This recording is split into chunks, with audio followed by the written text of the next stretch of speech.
If you like the story, you can support the author on Patreon. Link is in the description. Chapter 51. As he slowly awakening from the coma, he looked around. Rin lay on the left side, while Guy was on the right side of the bed, both not sleeping soundly. Abruptly, Kyomu also raised his hand and gave himself a slap. Stupid, really stupid. Glancing sideways at Yai lying in his arms, Kyomu's heart suddenly calmed down. Fortunately, he could still devote some spiritual energy to strengthening Yai, imparting some of the divine artifact properties he had previously overlooked. It's a mistake, Kyomu comforted himself inwardly, if this goes back and forth, won't I really waste the duration of the passive skill? Let me think.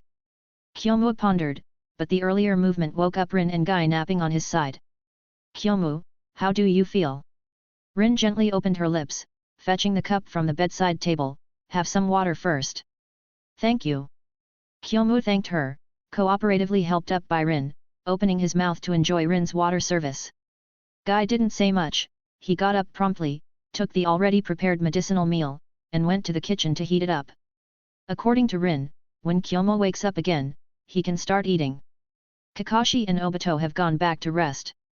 Obito will come to take over for us in the morning, and Kakashi will continue with the mission. Rin explained softly while feeding water. I know, didn't think much about it. Kyomu licked his lips, feeling much better with warm water moisturizing them. Rin knew Kyomu wouldn't dwell on it, but when it was time to explain, she couldn't neglect it. It was just a casual mention, nothing more. After a while, Guy rushed over with a big bowl of medicinal meal. Kyomu, starving? Hey. Yab. Aragami Kyomu joked half-heartedly, give the bowl to Rin. You're clumsy, don't feed me into my nostrils. If Kakashi were here, he would retort to Kyomu, but Guy couldn't say much.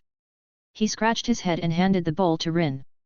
Guy, don't listen to Kyomu's nonsense. I know, Kyomu likes to joke. Guy responded, returning to the bedside. With Rin's care, Kyomu finished a big bowl of medicinal meal. As his digestive system worked efficiently, his physical and mental exhaustion improved slightly. Just as he was about to lie down, Kyomu blushed unexpectedly. Rin realized what was happening. Although she didn't ask, she turned her head away shyly, while Guy remained oblivious. Help me up. Oh, okay. Guy, meticulous in his actions, carefully helped Kyomu up. Isn't it a bit early to get out of bed now? After speaking, Guy also looked at Rin for reassurance. Rin, you know more about this. Do you think I should? I need to go to the bathroom. Kyomu interrupted him, leaning close to Guy's ear. For a moment, an awkward atmosphere lingered. Guy smiled awkwardly and then helped Kyomu out of the room. The midnight breeze was cold, creeping into Kyomu's chest through his collar. It wasn't a big deal before, but now it sent an unexpected shiver down his spine. You supporting me from behind, I can manage myself. Kyomu felt embarrassed, but also relieved that his hands could still move, not needing someone else to help him. Guy nodded, but boys always had a sense of competition. He couldn't help but glance over. Eyes slightly widened, he blurted out unconsciously, so big. Hey? At first, Kyomu was annoyed by Guy's peeking, but upon hearing Guy's exclamation, he felt quite pleased. Of course, it's a natural gift. Kyomu proudly lifted his head, casually pulling up his pants. It's something you can only envy, and after a dozen years, it will be vigorous like a dragon, undefeated in battle. I don't understand, Guy shook his head, but I think mine is okay, cute like an acorn. As long as you're happy, it's your right. Chatting with Guy, they stopped talking when they got back inside, considering there was a girl present. Rin wasn't bothered, she took the initiative to help, along with Guy, to help Kyomu back to bed. In the spirit of recovering sooner to strengthen the divine artifact, Kyomu went to sleep once he lay down. When he woke up again, it was Obito by his bedside. Under Obito's care, Aragami Kyomu could eat, drink, and sleep. By the time Kakashi took over to look after him, Kyomu's physical and mental state had recovered to about 2/3 of its former level. I can start strengthening now. Kyomu glanced at Kakashi, who was asleep, cautiously touched the eye, and once again used the passive skill, Living Forge. The hard-earned vitality was once again depleted, extreme weakness constantly assaulting his brain, almost forcing Kyomu into a coma. However, the strengthened Yai was already effective.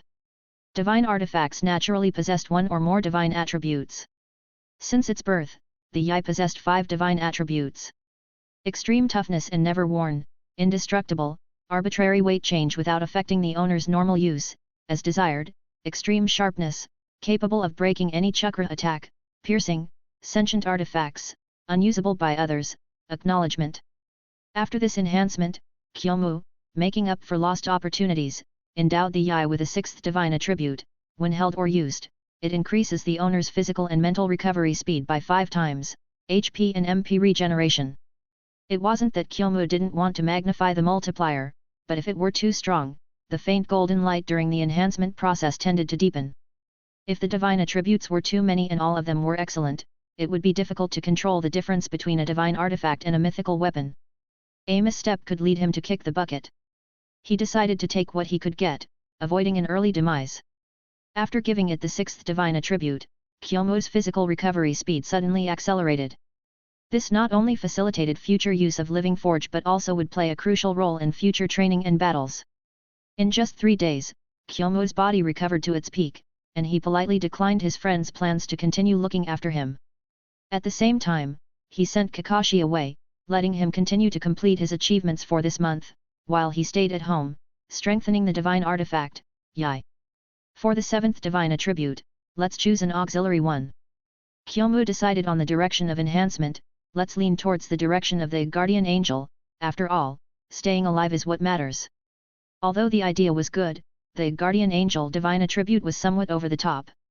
Without restrictions, it would surely become a mythical weapon. T/N is from League of Legends. Enduring the heartache, Kyomu personally added a restriction to the 7th divine attribute. When the owner is dying, or has already died, or actively used by the owner, randomly sacrifices one divine attribute, passively or actively, to resurrect the owner, or withstand a fatal attack. With limitations, Kyomu gained a minimum of 7 chances for redemption. He was quite satisfied.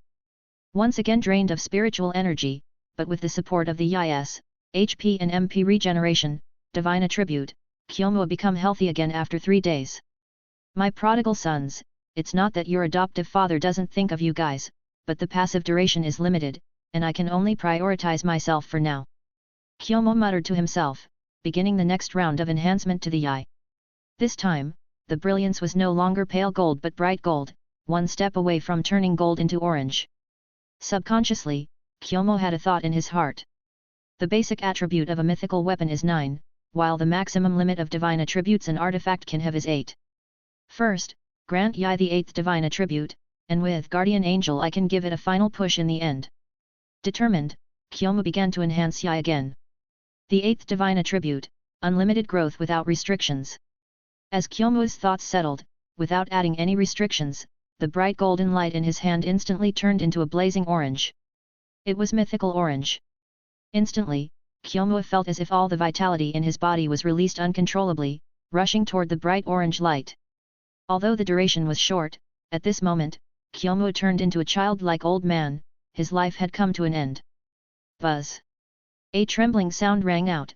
Yai cheered and danced, but hidden within was a faint sense of sadness. The consciousness within the blade, now a humanoid form, looked at Kyomu very seriously, conveying extreme loyalty and gratitude to Kyomu's heart. Mythical, excellent. Spitting out the last 3 words, Kyomu fell backward to the ground, his life breath completely gone. Using life as the crucible successfully forging a mythical weapon.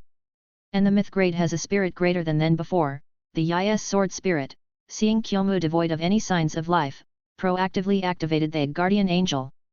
And the cost of randomly losing one divine attribute, intervened by the Yai's sword spirit, preserved the first 8 divine attributes, which would become the 9th divine attribute actively sacrificed upon the birth of the mythical weapon.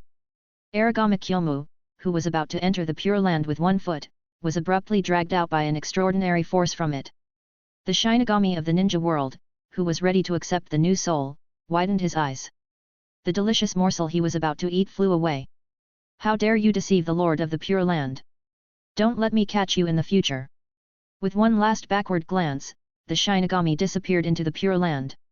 And Kyomu, who had escaped death, sat on the ground holding the pitch-black tang blade, Yai, laughing foolishly. Chapter 52. The Guardian Angel's special ability activated, allowing Kyomu not only to escape death but also to restore his condition to full, eliminating all negative effects on his body.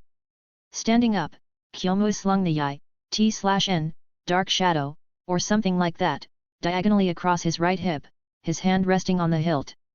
Taking a deep breath, he focused, then suddenly drew his sword. Hum! The air around him quivered lightly, ripples surged as Kyomu drew his sword, intensifying with each movement. Faint sword shadows condensed, followed by a rush of crimson heat wave. The extreme speed and compression brought forth scorching heat, a pure physical manifestation of extraordinary performance. III, Crimson Moon Slash. A crescent-shaped red moon, carrying heat capable of melting steel, rushed forward, crashing with a force akin to 1,000 pounds onto the courtyard wall.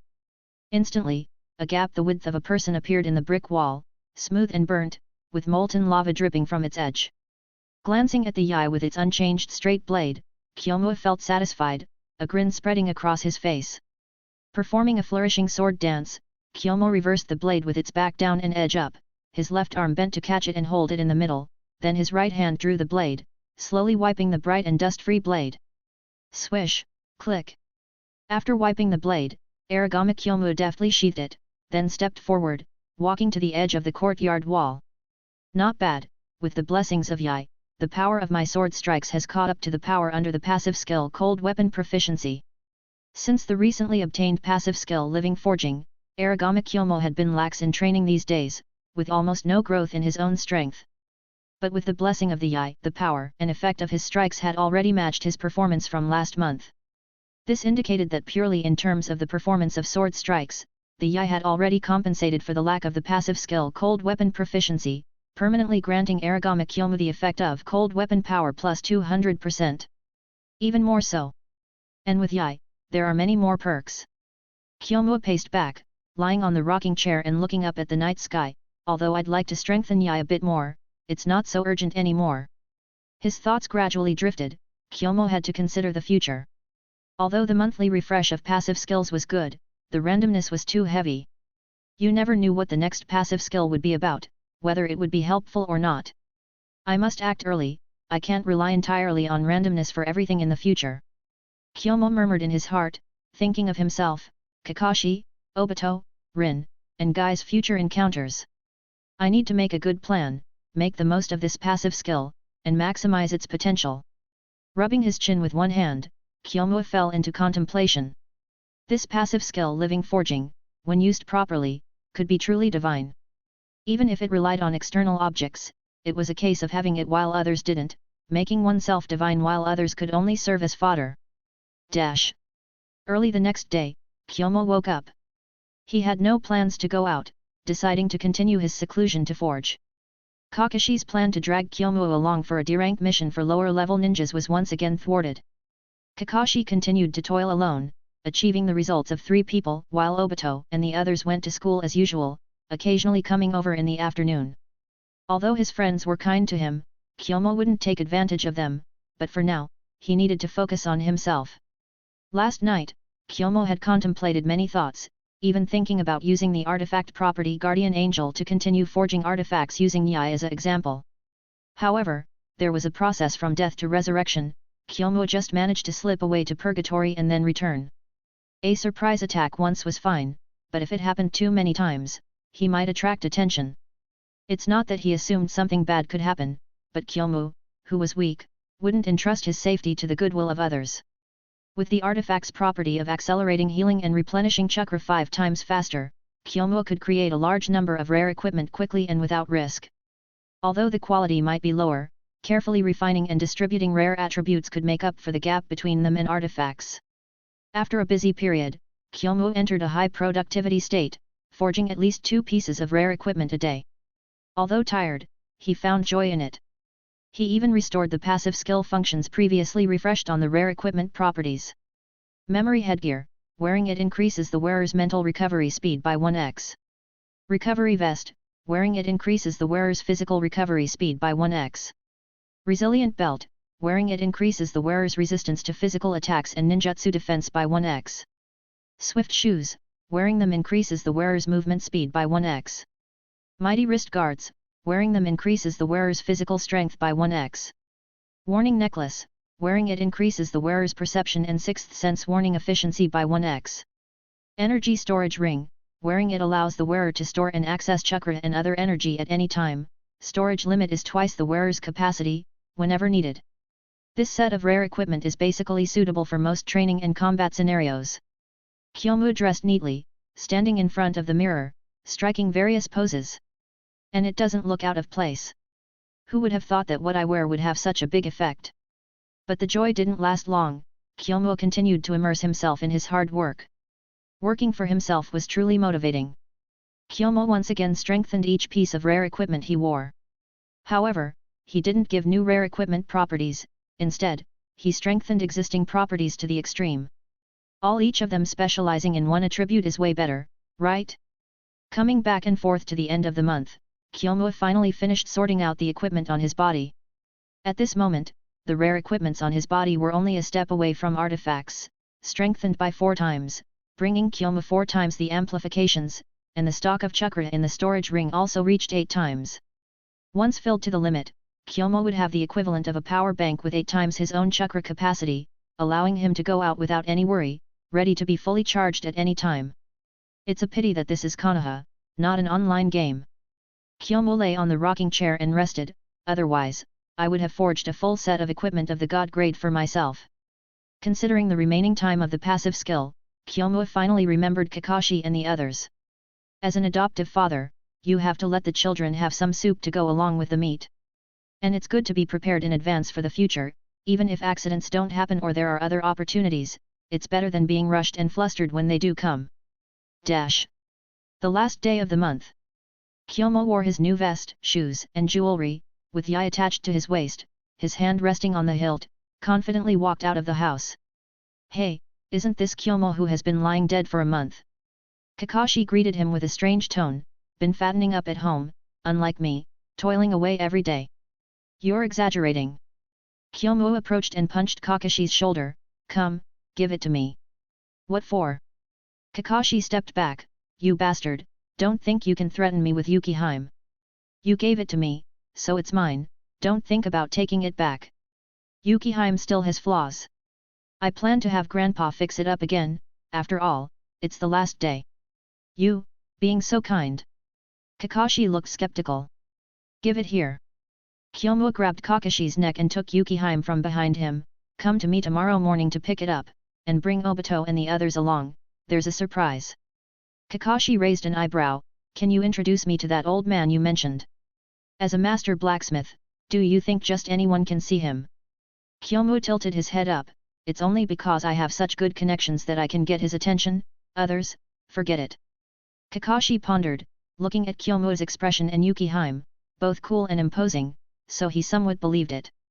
And a social butterfly like Kyomu, finding a skilled blacksmith from outside, although a bit far-fetched, with so much physical evidence, it had some credibility. As for himself, why didn't he have Kyomu's good luck and good connections? Touching his cheek, Kakashi contemplated whether he should take off his mask, looking too edgy wasn't that good anymore. Chapter 53. Bonus Chapter. Shout out to my Patrons. Thank you. Kakashi received his long-awaited Yukihime, while Obito, Rin, and Might Guy also received their surprises. Kyomu gave Obito and Rin rare equipment, a pair of jadeite necklaces. Not only were their designs identical, but when the 2 necklaces were put together, they formed a perfect circle. Very thoughtful. Obito's was black, with the added rare attribute of soul nourishment by Kyomu, which steadily nourished Obito's spirit, benefiting his Sharingan and also curbing the unique mental illness attribute of the Uchiha clan. This was very important for Obito, as it ensured that he would timely open his eyes to stimuli without getting caught up in unnecessary stress. The jadeite necklace around Rin's neck was white, with the added low-level version of the Guardian Angel rare attribute. While this function might seem simple, it was an indispensable safeguard left by Kyomu. Guy received a pair of gloves. Though lacking the fervent combat feeling of direct punches, they were enhanced with the attributes of strength amplification and physical recovery, enabling Guy to go further, whether in ordinary combat or when unleashing the 8 gates, his combat capabilities would skyrocket. As for Guy after opening the 8th gate, that would be a long time from now, and naturally, Kyomu had already prepared life-saving equipment for Guy in advance. However, it was unreasonable to expect Guy to have 2 pieces of equipment now, considering others only had 1 each. Kakashi, Obito, and Rin, each with a single equipment attribute, while Guy's gloves would had 2. Kyomu naturally had to pay attention to details, he couldn't be careless. He would have to wait for the right opportunity to give the remaining equipment to Guy. That artisan, master, is really amazing. Obito touched the jadeite necklace around his neck. After wearing it, my mind feels so clear, and my eyes are so comfortable. Turning his head to look at Rin, whose face was still slightly flushed, Obito grinned happily. Rin, what's the effect of your necklace? Upon hearing Obito's question, Rin shyly lowered her head, looking at her toes, unconsciously kicking the small stones on the ground, speaking hesitantly. There's no special feeling, just feel very relieved. As for other, I don't know. Obito's expression was also quite subtle. He gestured discreetly to Kyomu, expressing his gratitude. However, they couldn't let Rin continue to feel shy. Obito quickly turned to Kakashi. What about you, Kakashi? Any new changes with Yukihime? Yes. Kakashi's eyes gleamed brightly. Very bright and dazzling. Drawing Yukihime from behind, Kakashi held it up. Shoom. Yukihime's blade suddenly extended significantly, rushing forward more than 10 meters, directly piercing through a distant large tree. Obito widened his eyes, his mouth slightly agape. He looked at Kakashi, then at Yukihime in his hand, and finally looked helplessly at Aragami Kyomu. Kyomu, you're too biased, you know. What do you mean by biased? It's just different focus. Kyomu shook his head. The necklace benefits your eyes and spirit the most, which is most suitable for you. What suits oneself is the best, not necessarily the stronger, understand? Obito nodded. He was just complaining, not really feeling unfair. What about you, Guy? What's the effect of your gloves? After putting them on, I feel a warm sensation throughout my body, and my strength feels significantly increased. After exchanging the characteristics of their respective equipment, the excitement lingered.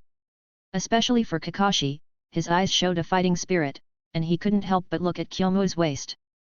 But before he could ask, Kyomu had already turned away, discreetly stuffing a shuriken into his mouth. Crunch, crunch. With a good set of teeth, the shuriken in his mouth sparkled, turning into various sized scraps of iron, which Kyomu easily swallowed. Hey, what are you sneakily eating? Kakashi leaned over, patting Kyomu's shoulder. This? Want some? Kyomu raised the shuriken in his hand. It's crunchy and very nutritious for the body. Boring joke, Kakashi rolled his eyes. Come spar with me, let's see if Yukihime is really as sharp as you say. Casting a sidelong glance at Kakashi, Kyomu shook his head. I think I'll pass. Yukihime may not withstand the full force of Yai. Yai, besides looking cooler and more domineering, it doesn't seem much different from Yukihime. I don't believe it's as you described. Yai at his waist trembled, with a golden color mixed with bright orange flowing within the scabbard. It wanted to unsheath and strike Kakashi, also splitting Yukihime in half. Pressing his hand on the hilt, Kyomu calmed down the angry Yai. When it quieted down, he waved his hand. Let's go do some genin missions first. Once we've completed today's quota, we can talk about sparring. I want to get rid of the genin status as soon as possible. Upon Aragami Kyomu's mention, Kakashi's attention was diverted. Indeed, being a genin is too boring. Dash. Crunch, crunch. Kyomu was chewing on a shuriken again. Occasionally, as he passed by shrubs or large trees, he would casually pluck some leaves or branches and stuff them into his mouth. All of this was done stealthily, without Kakashi noticing, but Kyomu was harboring some unspeakable grievances. Just this morning, a new passive skill had been refreshed. Passive skill, Gluttony. Skill description: during the skill's duration, maximum tooth strength, maximum digestive function, absorption and conversion efficiency are all maximized. Note: the above skill attributes can only be triggered during eating and digestion. At the same time, you will lose the feeling of satiety and will always remain in a state of hunger. Skill duration: 30 days. Message: since you are what you eat, just grab anything, eat it, then try to evolve. It was a formidable passive skill, but also the most tormenting one. The hunger pangs, needless to say, could drive someone insane, especially when constantly feeling hungry. Apart from this single, highly critique-worthy aspect, Kyomu wouldn't utter a single bad word. Even when eating mineral-based items, his powerful digestive system could extract their essence, and their unique energy could be fully absorbed by Kyomu's body, enhancing him.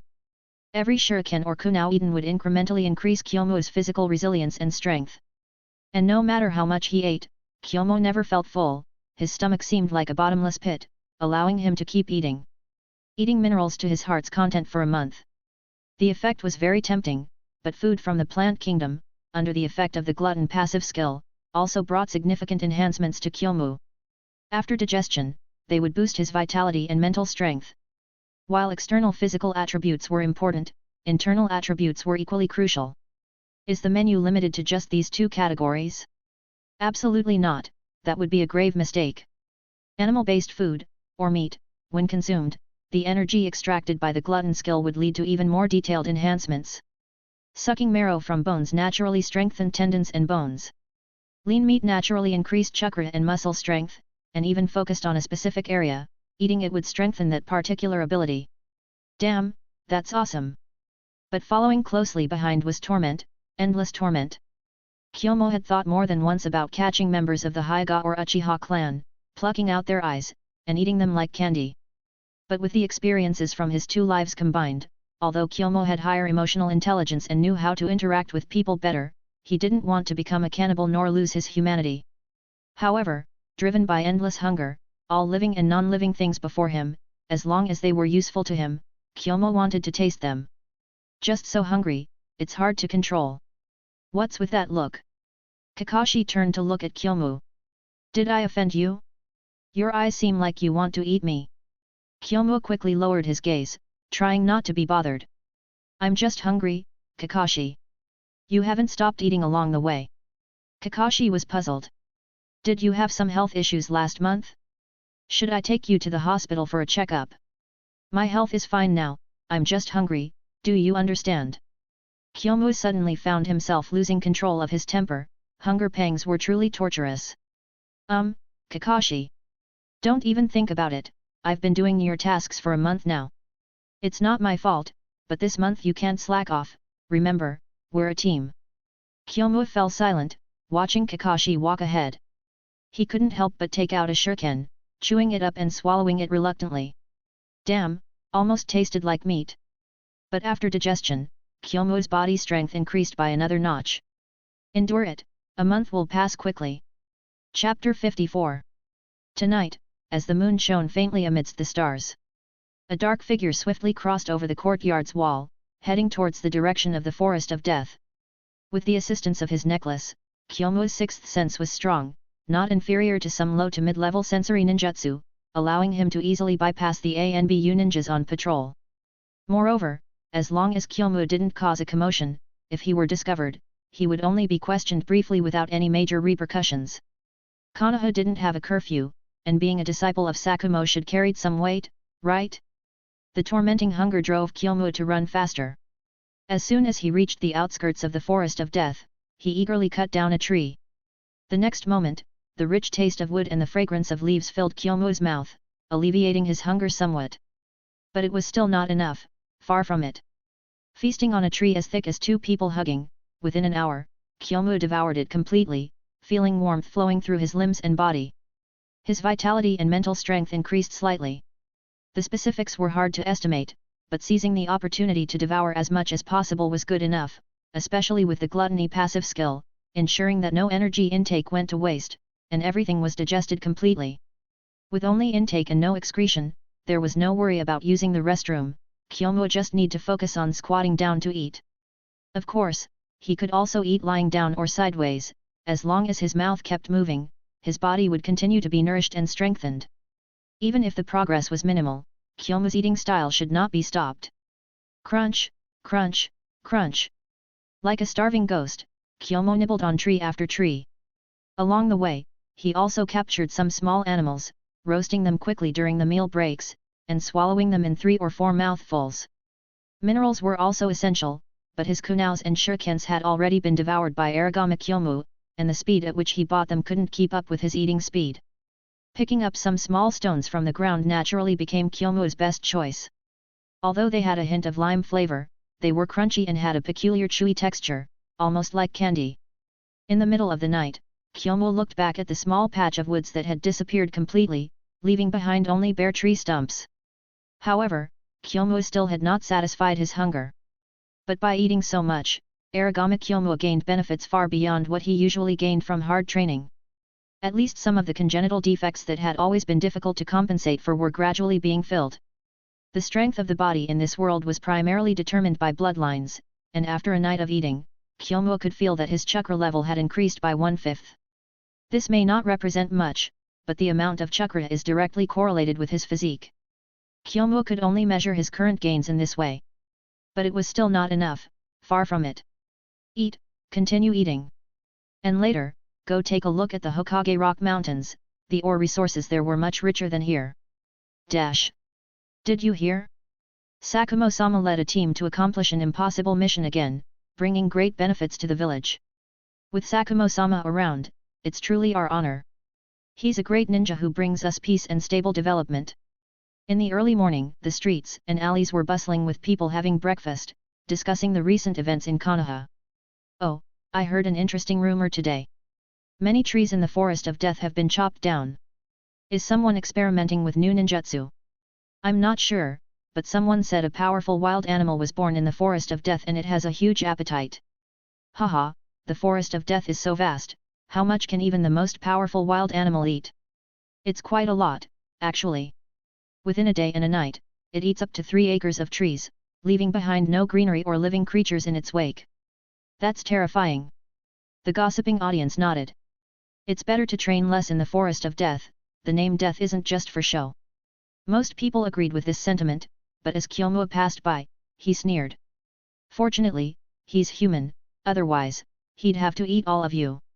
Hey, are you hungry again? Kakashi patted Kyomu's shoulder.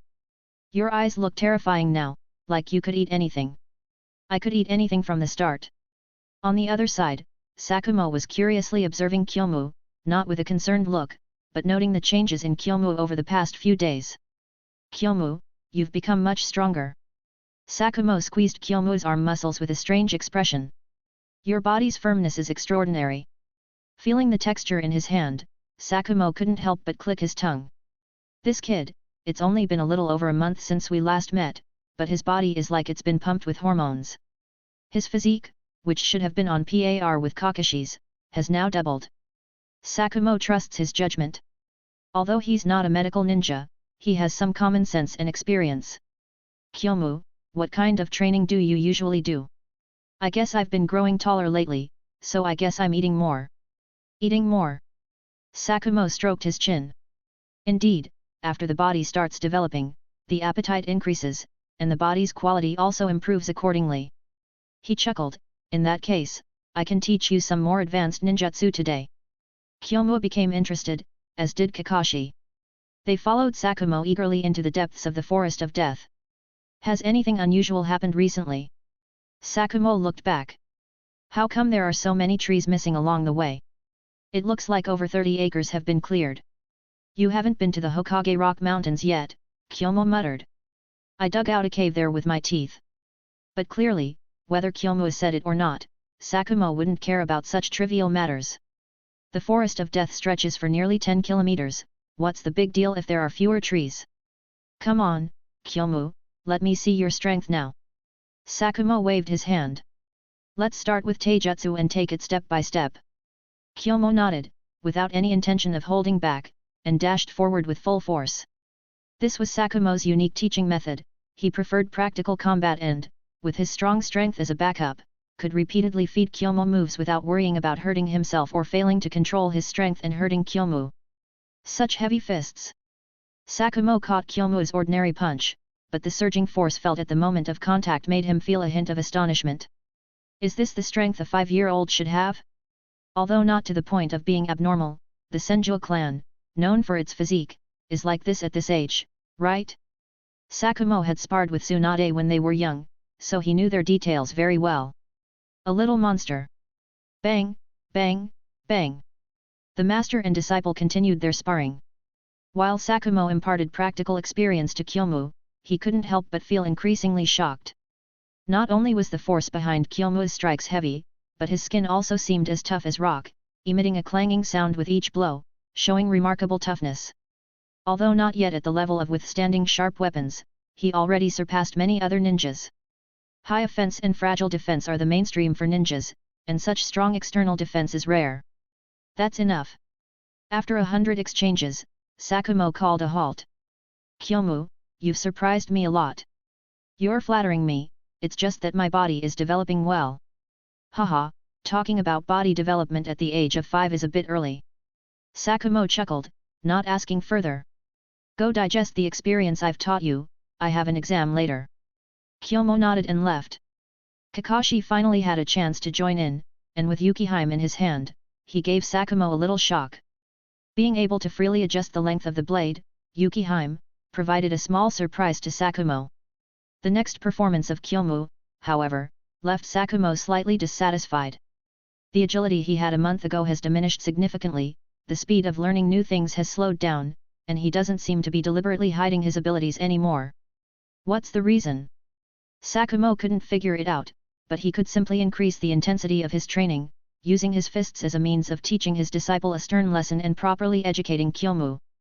With a bruised and battered face, and enduring endless hunger, a day ends. Aragami Kyomu is speechless, deciding to come back to the Forest of Death at night to clear another 3 acres of forest to replenish his strength. Chapter 55 Omake. In the bustling village of Konoha, there lived a young ninja named Aragami Kyomu. Unlike many of his peers who were known for their combat prowess or intelligence, Aragami Kyomu had a rather unique talent. He had an insatiable appetite and an adventurous palate. One sunny day, as Aragami Kyomu roamed the streets of Konoha, his nose caught wind of a tantalizing aroma drifting from a nearby food stall. Intrigued, he followed the scent until he found himself standing before a vendor selling an array of delectable treats. Unable to resist, Aragami Kyomu eagerly ordered one of everything on the menu. He savored each bite, his eyes lighting up with delight as he tasted the flavors bursting in his mouth. From savory dumplings to sweet pastries, he relished every morsel, earning approving nods from the vendor. But Aragami Kyomu's culinary adventures didn't stop there. As he continued to explore the village, he stumbled upon a hidden alleyway rumored to be home to Konoha's most eccentric eateries. Determined to expand his gastronomic horizons, Aragami Kyomu ventured forth. His first stop was a quaint little shop specializing in exotic cuisine from distant lands. With a mix of excitement and trepidation, Aragami Kyomu ordered a dish called Dragon's Breath Curry, known for its fiery spice and mythical ingredients. Despite the warning of its potency, Aragami Kyomu dug in eagerly, his taste buds tingling with each fiery bite.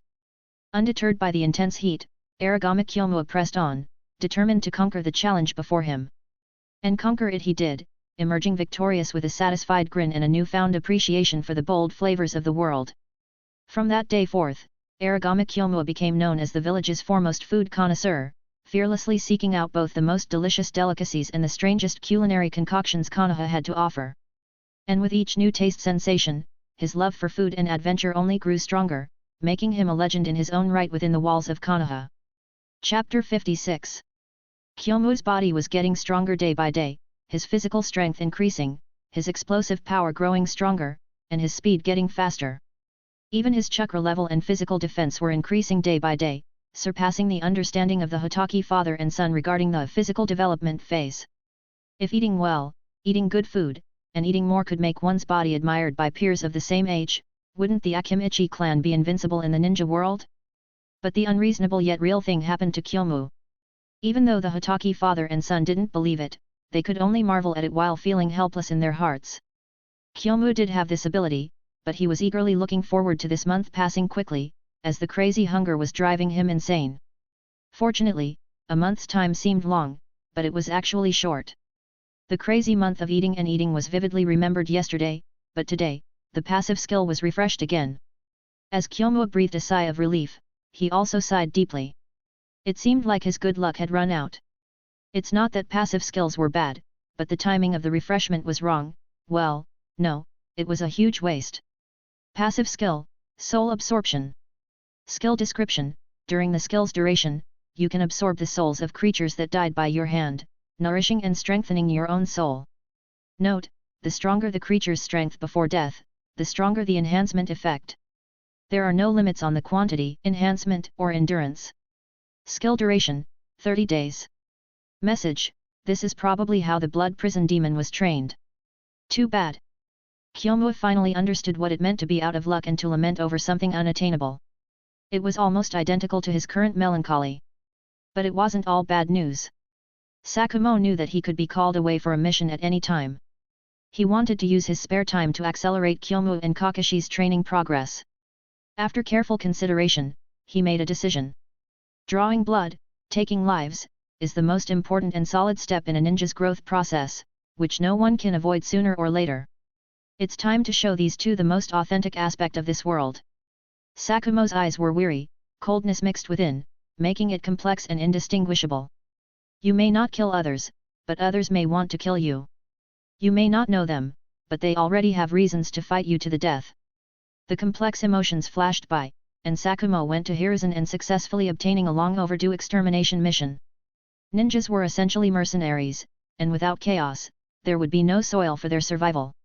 It had become an unwritten rule to tolerate bandits. Otherwise, why would past caravans hire you to protect them?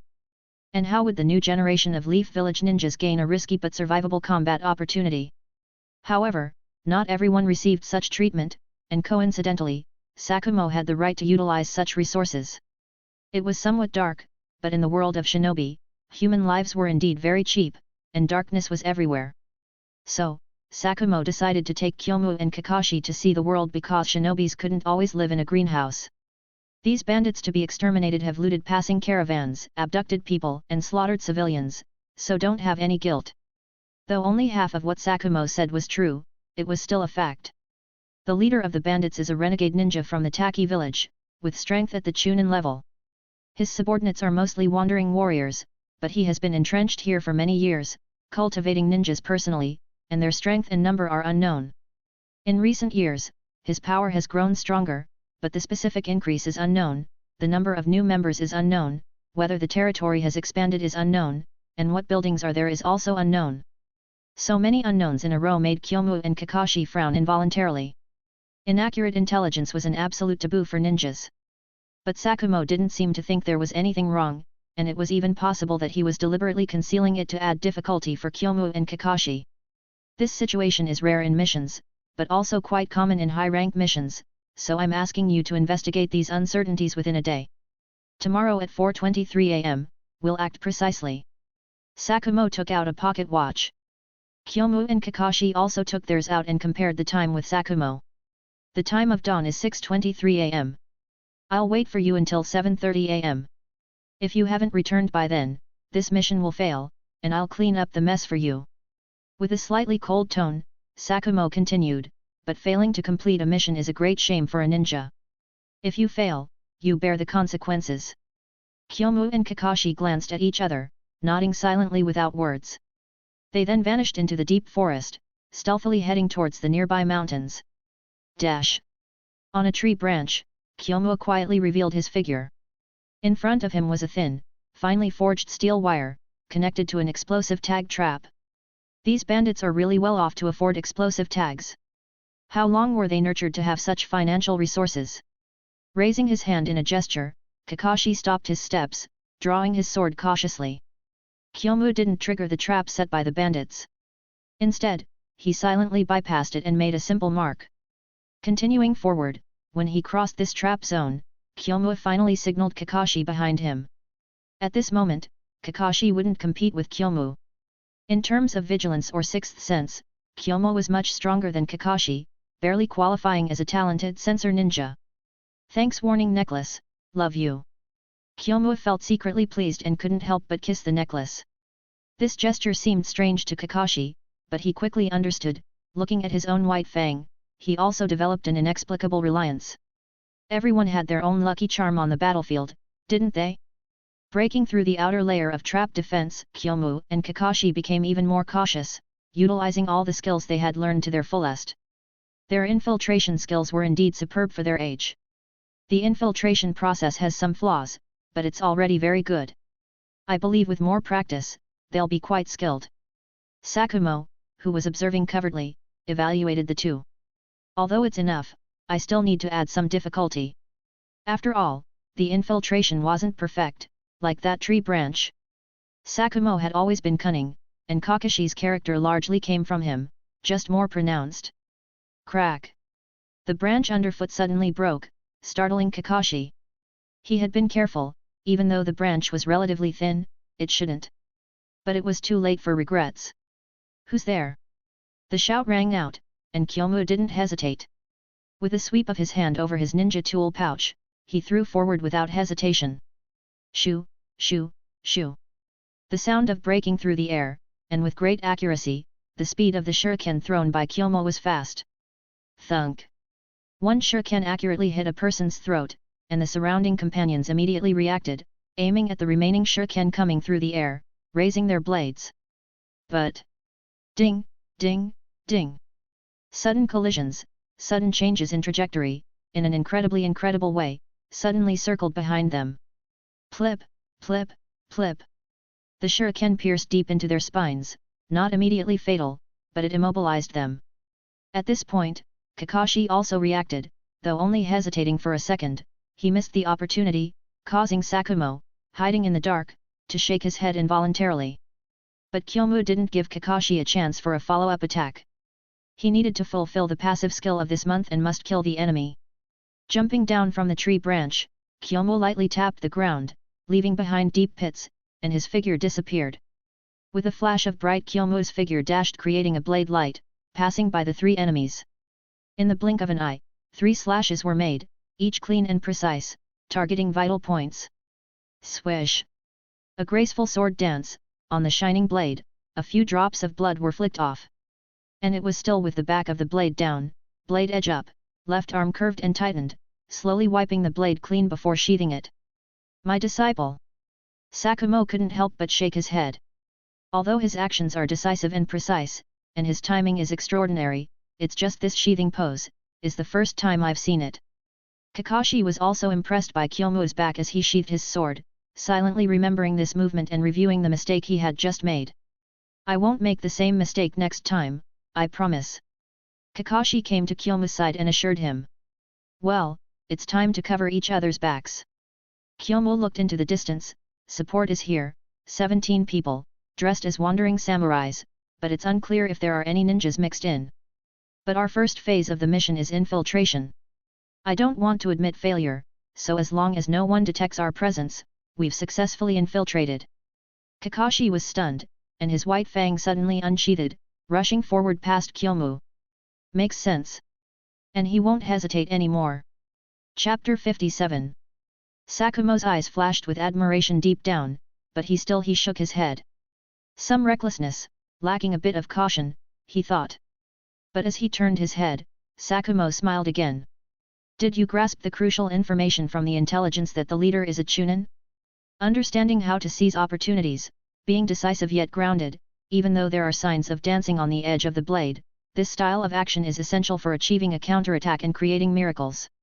In his mind, he also rated Kyomu. Then, Sakumo shifted his attention to Kakashi. He's a lot like me, but more like his mother. Scattered memories surfaced in his mind. Delicate, cautious, devout, although occasionally hesitating and missing opportunities, he always finds an answers in failure. High praise, but Kakashi deserves it. However, with Kyomu's excellent performance as a benchmark, Kakashi still seemed somewhat unsatisfactory. The fighting styles of these two complement each other well. I believe that with more coordination, the reputation of the genius twin stars should not be limited to Konoha. Sakumo became increasingly satisfied, but his attention was also drawn to the battle between the two. No ninjas, Kyomu briefly revealed information to Kakashi. Kakashi didn't respond, but his fighting style became less cautious, leaving more room for maneuver, and his techniques became less elusive. Since there were no ninjas, many energy-consuming situational judgments could naturally be simplified. A wandering samurai wouldn't suddenly spit out a fireball or ambush you with disguises. In battle, samurai are as honest as lambs. 3 meters away from an enemy, Kakashi suddenly slashed down with his sword. Seeing Kakashi's attack, the wandering samurai's eyes flashed briefly with astonishment, followed by delight, then mockery, but in the end, panic and anger when he died. How did the 30-centimeter blade suddenly extend more than 3 meters?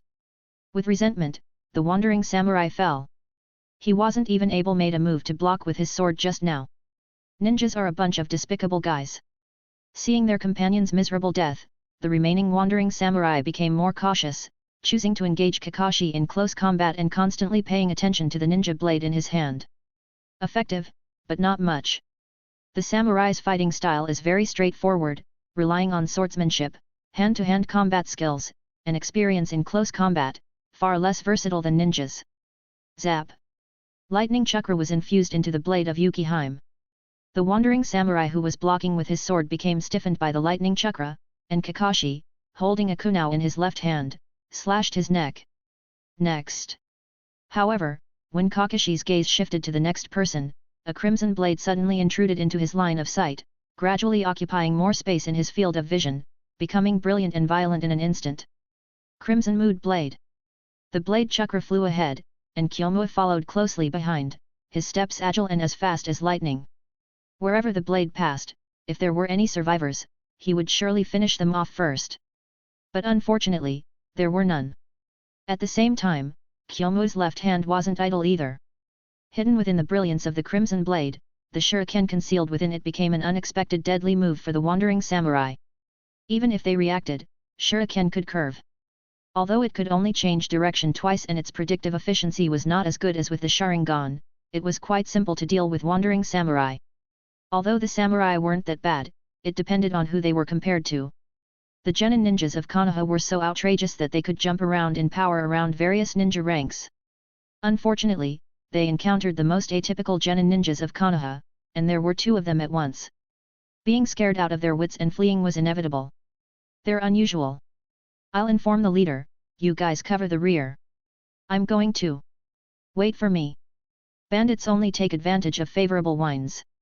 Facing headwinds, they each looked after themselves, whoever ran slower would be the rear guard. Is it really okay to leave your backs to us? Kyomu gripped his sword with one hand and swung forward. Explosive power, speed, and the weight of his yai were all boosted to a level of 70% of his full power at that moment. It wasn't earth-shattering, but the elegant and swift trajectory of the Crimson Moon Blade was like cutting through water and splitting rocks. Extremely fast, it harvested lives like weeds. In the blink of an eye, the flying blades caught up with the 2 fleeing figures, and the scene wasn't very bloody. Although they were split in half, the scorching wave swept through, instantly evaporating and scattering the blood, igniting their bodies, turning them into half-shaped human fireballs. With this one blow, they were cremated, sparing the need for cleanup. The blades continued forward, beheading 3 more people before losing momentum. Just as one side finished singing, the other side took the stage. Kakashi raised his Yukihime high, and the blade suddenly extended more than 10 meters forward, impaling the remaining people together like candied fruits. No one could escape. What a perfect infiltration, Kyomu wanted to laugh, but couldn't, so he spoke in the most restrained tone possible. Not out of pity, but out of unease.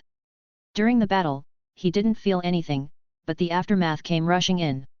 It's felt wrong to kill someone for the first time, and to kill so many at once, even worse. Kakashi also nodded reluctantly, his body feeling somewhat stiff. But he, who had been cool since childhood, didn't want to admit defeat and decided to show off a bit to soothe the waves in his heart. Yukihime's blade was retracted, but it didn't return to its original length, instead, it remained the same length as a normal ninja blade. Following Kyomu's earlier appearance, Kakashi raised the blade upwards, the back of the blade facing down, using his left arm to hold the extended blade, and as he drew it out smoothly, he wiped the blade clean and shiny. Yukihime's blade returned to its original state, and Kakashi, with a cold face, sheathed it back into its scabbard. Is it necessary? Kyomu couldn't help but smile at the sight. You even bother to adjust the length of Yukihime's blade twice. Humph! Kakashi snorted, crossing his arms. What's wrong? I am not allowed to look cool. Allowed, allowed. Kyomu nodded repeatedly. But before wiping it, remember to shake off the blood, or else it'll be all over your sleeves. Kakashi glanced up and couldn't hold back anymore, feeling both embarrassed and anxious, and losing his composure.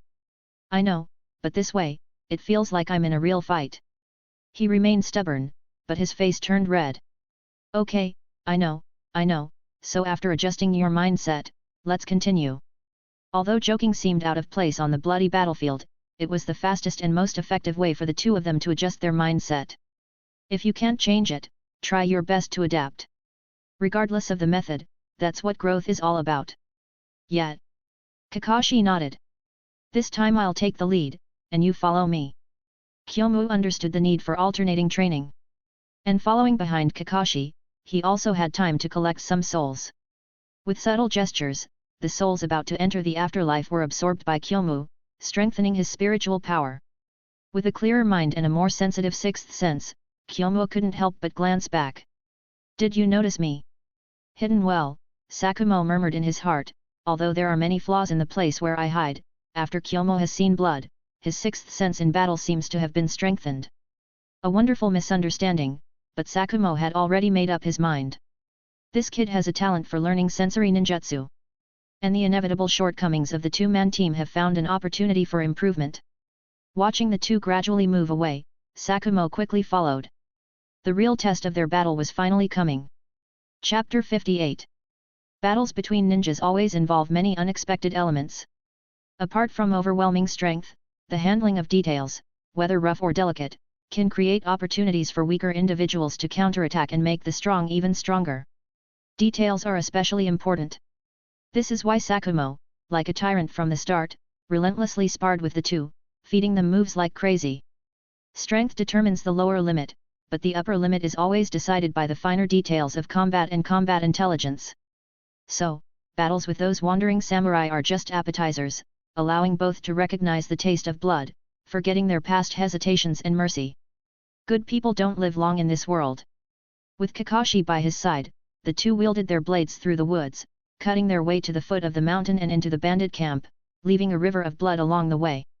Kyomu had become numb, but the souls he devoured around him still gave him some comfort. His mental strength had more than doubled. This passive skill had to be fed with lives to unleash its maximum potential. Rustle. A slight noise caught the attention of both, and in the blink of an eye, a dozen people surrounded them. Ninja knives, ninja tool pouches, an attire distinct from wandering samurai undoubtedly proved their identities. There was no need for introductions, no excessive words, and certainly no concern for one-on-one fights.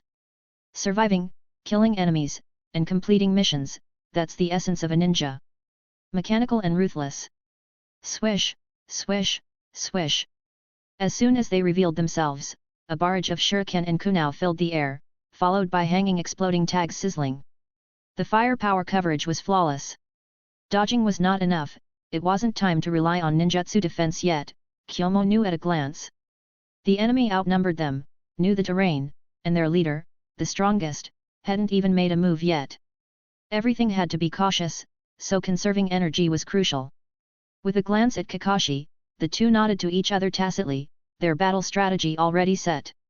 Close quarters combat, avoiding revealing more about themselves, leaving the leader watching silently behind, confused. Neither knew each other's details because your trump card is only useful if it remains unknown. Kyomu and Kakashi also didn't fight it together. Ding, ding, ding. While evading, both counterattacked swiftly, remembering that the best defense was a good offense, as taught by Sakumo. In an instant, shuriken and kunai flew through the air, Kyomu and Kakashi pushed their hand speed to the limit, and their throwing techniques were also used to the fullest. 2 against a dozen, no, 2 against 11. Although they hadn't gained the upper hand, they held their own against them. In the fundamental skills, Kyomu and Kakashi were obviously superior.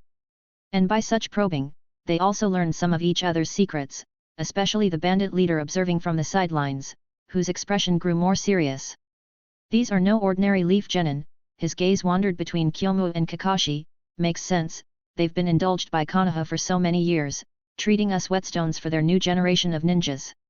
Then, a cruel smile, but I haven't resigned myself to fate. If you want to take me down, you must be prepared to die.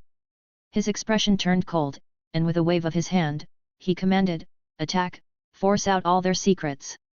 Yes, boss. The 11 split into 2 groups, with one extra on Kakashi's side. They believed Kakashi, with his mask, must be more professional and stronger, so naturally, they targeted him more. Kyomu didn't worry about Kakashi, he trusted him, and this was Kyomu's first real combat, which required his full attention. With one hand on the hilt of his blade, Kyomu took the initiative to advance. Like a tiger among sheep, Kyomu moved quickly and fiercely, remembering the key points of combat, using 7/10 of his strength to kill enemies and leaving 3/10 to defend. Crimson Moon Slash. But even with 7/10 of his strength, the sudden draw of the blade was still outrageously strong, especially with the first strike. Unprepared, one enemy was taken out instantly. Fire Release, Fireball Jutsu. A D-rank fire release ninjutsu, slow trajectory, narrow coverage, moderate flame temperature, but decent explosive force. As he glimpsed the movement beside him, Kyomu processed the information swiftly, making the most effective and concise response. Yai, cut it down. Swinging the blade for a sweeping strike, amidst the surprised faces of the besieging ninja, the fireball coming towards him was split in half smoothly, without any hindrance. But Kyomu's performance wasn't over yet. Reserving 3/10 of his strength allowed him to organize the next attack even faster before the first one landed. With a light tap of his toes, his heart pumping like a high-pressure pump, sending blood to his leg muscles, Kyomu's powerful burst of force propelled him forward, crashing into another genin. Simultaneously, his wrist twisted, changing to a reverse grip on Yai, his body spun violently, and with even greater force and speed, his right hand swiftly slashed upwards. Whoosh!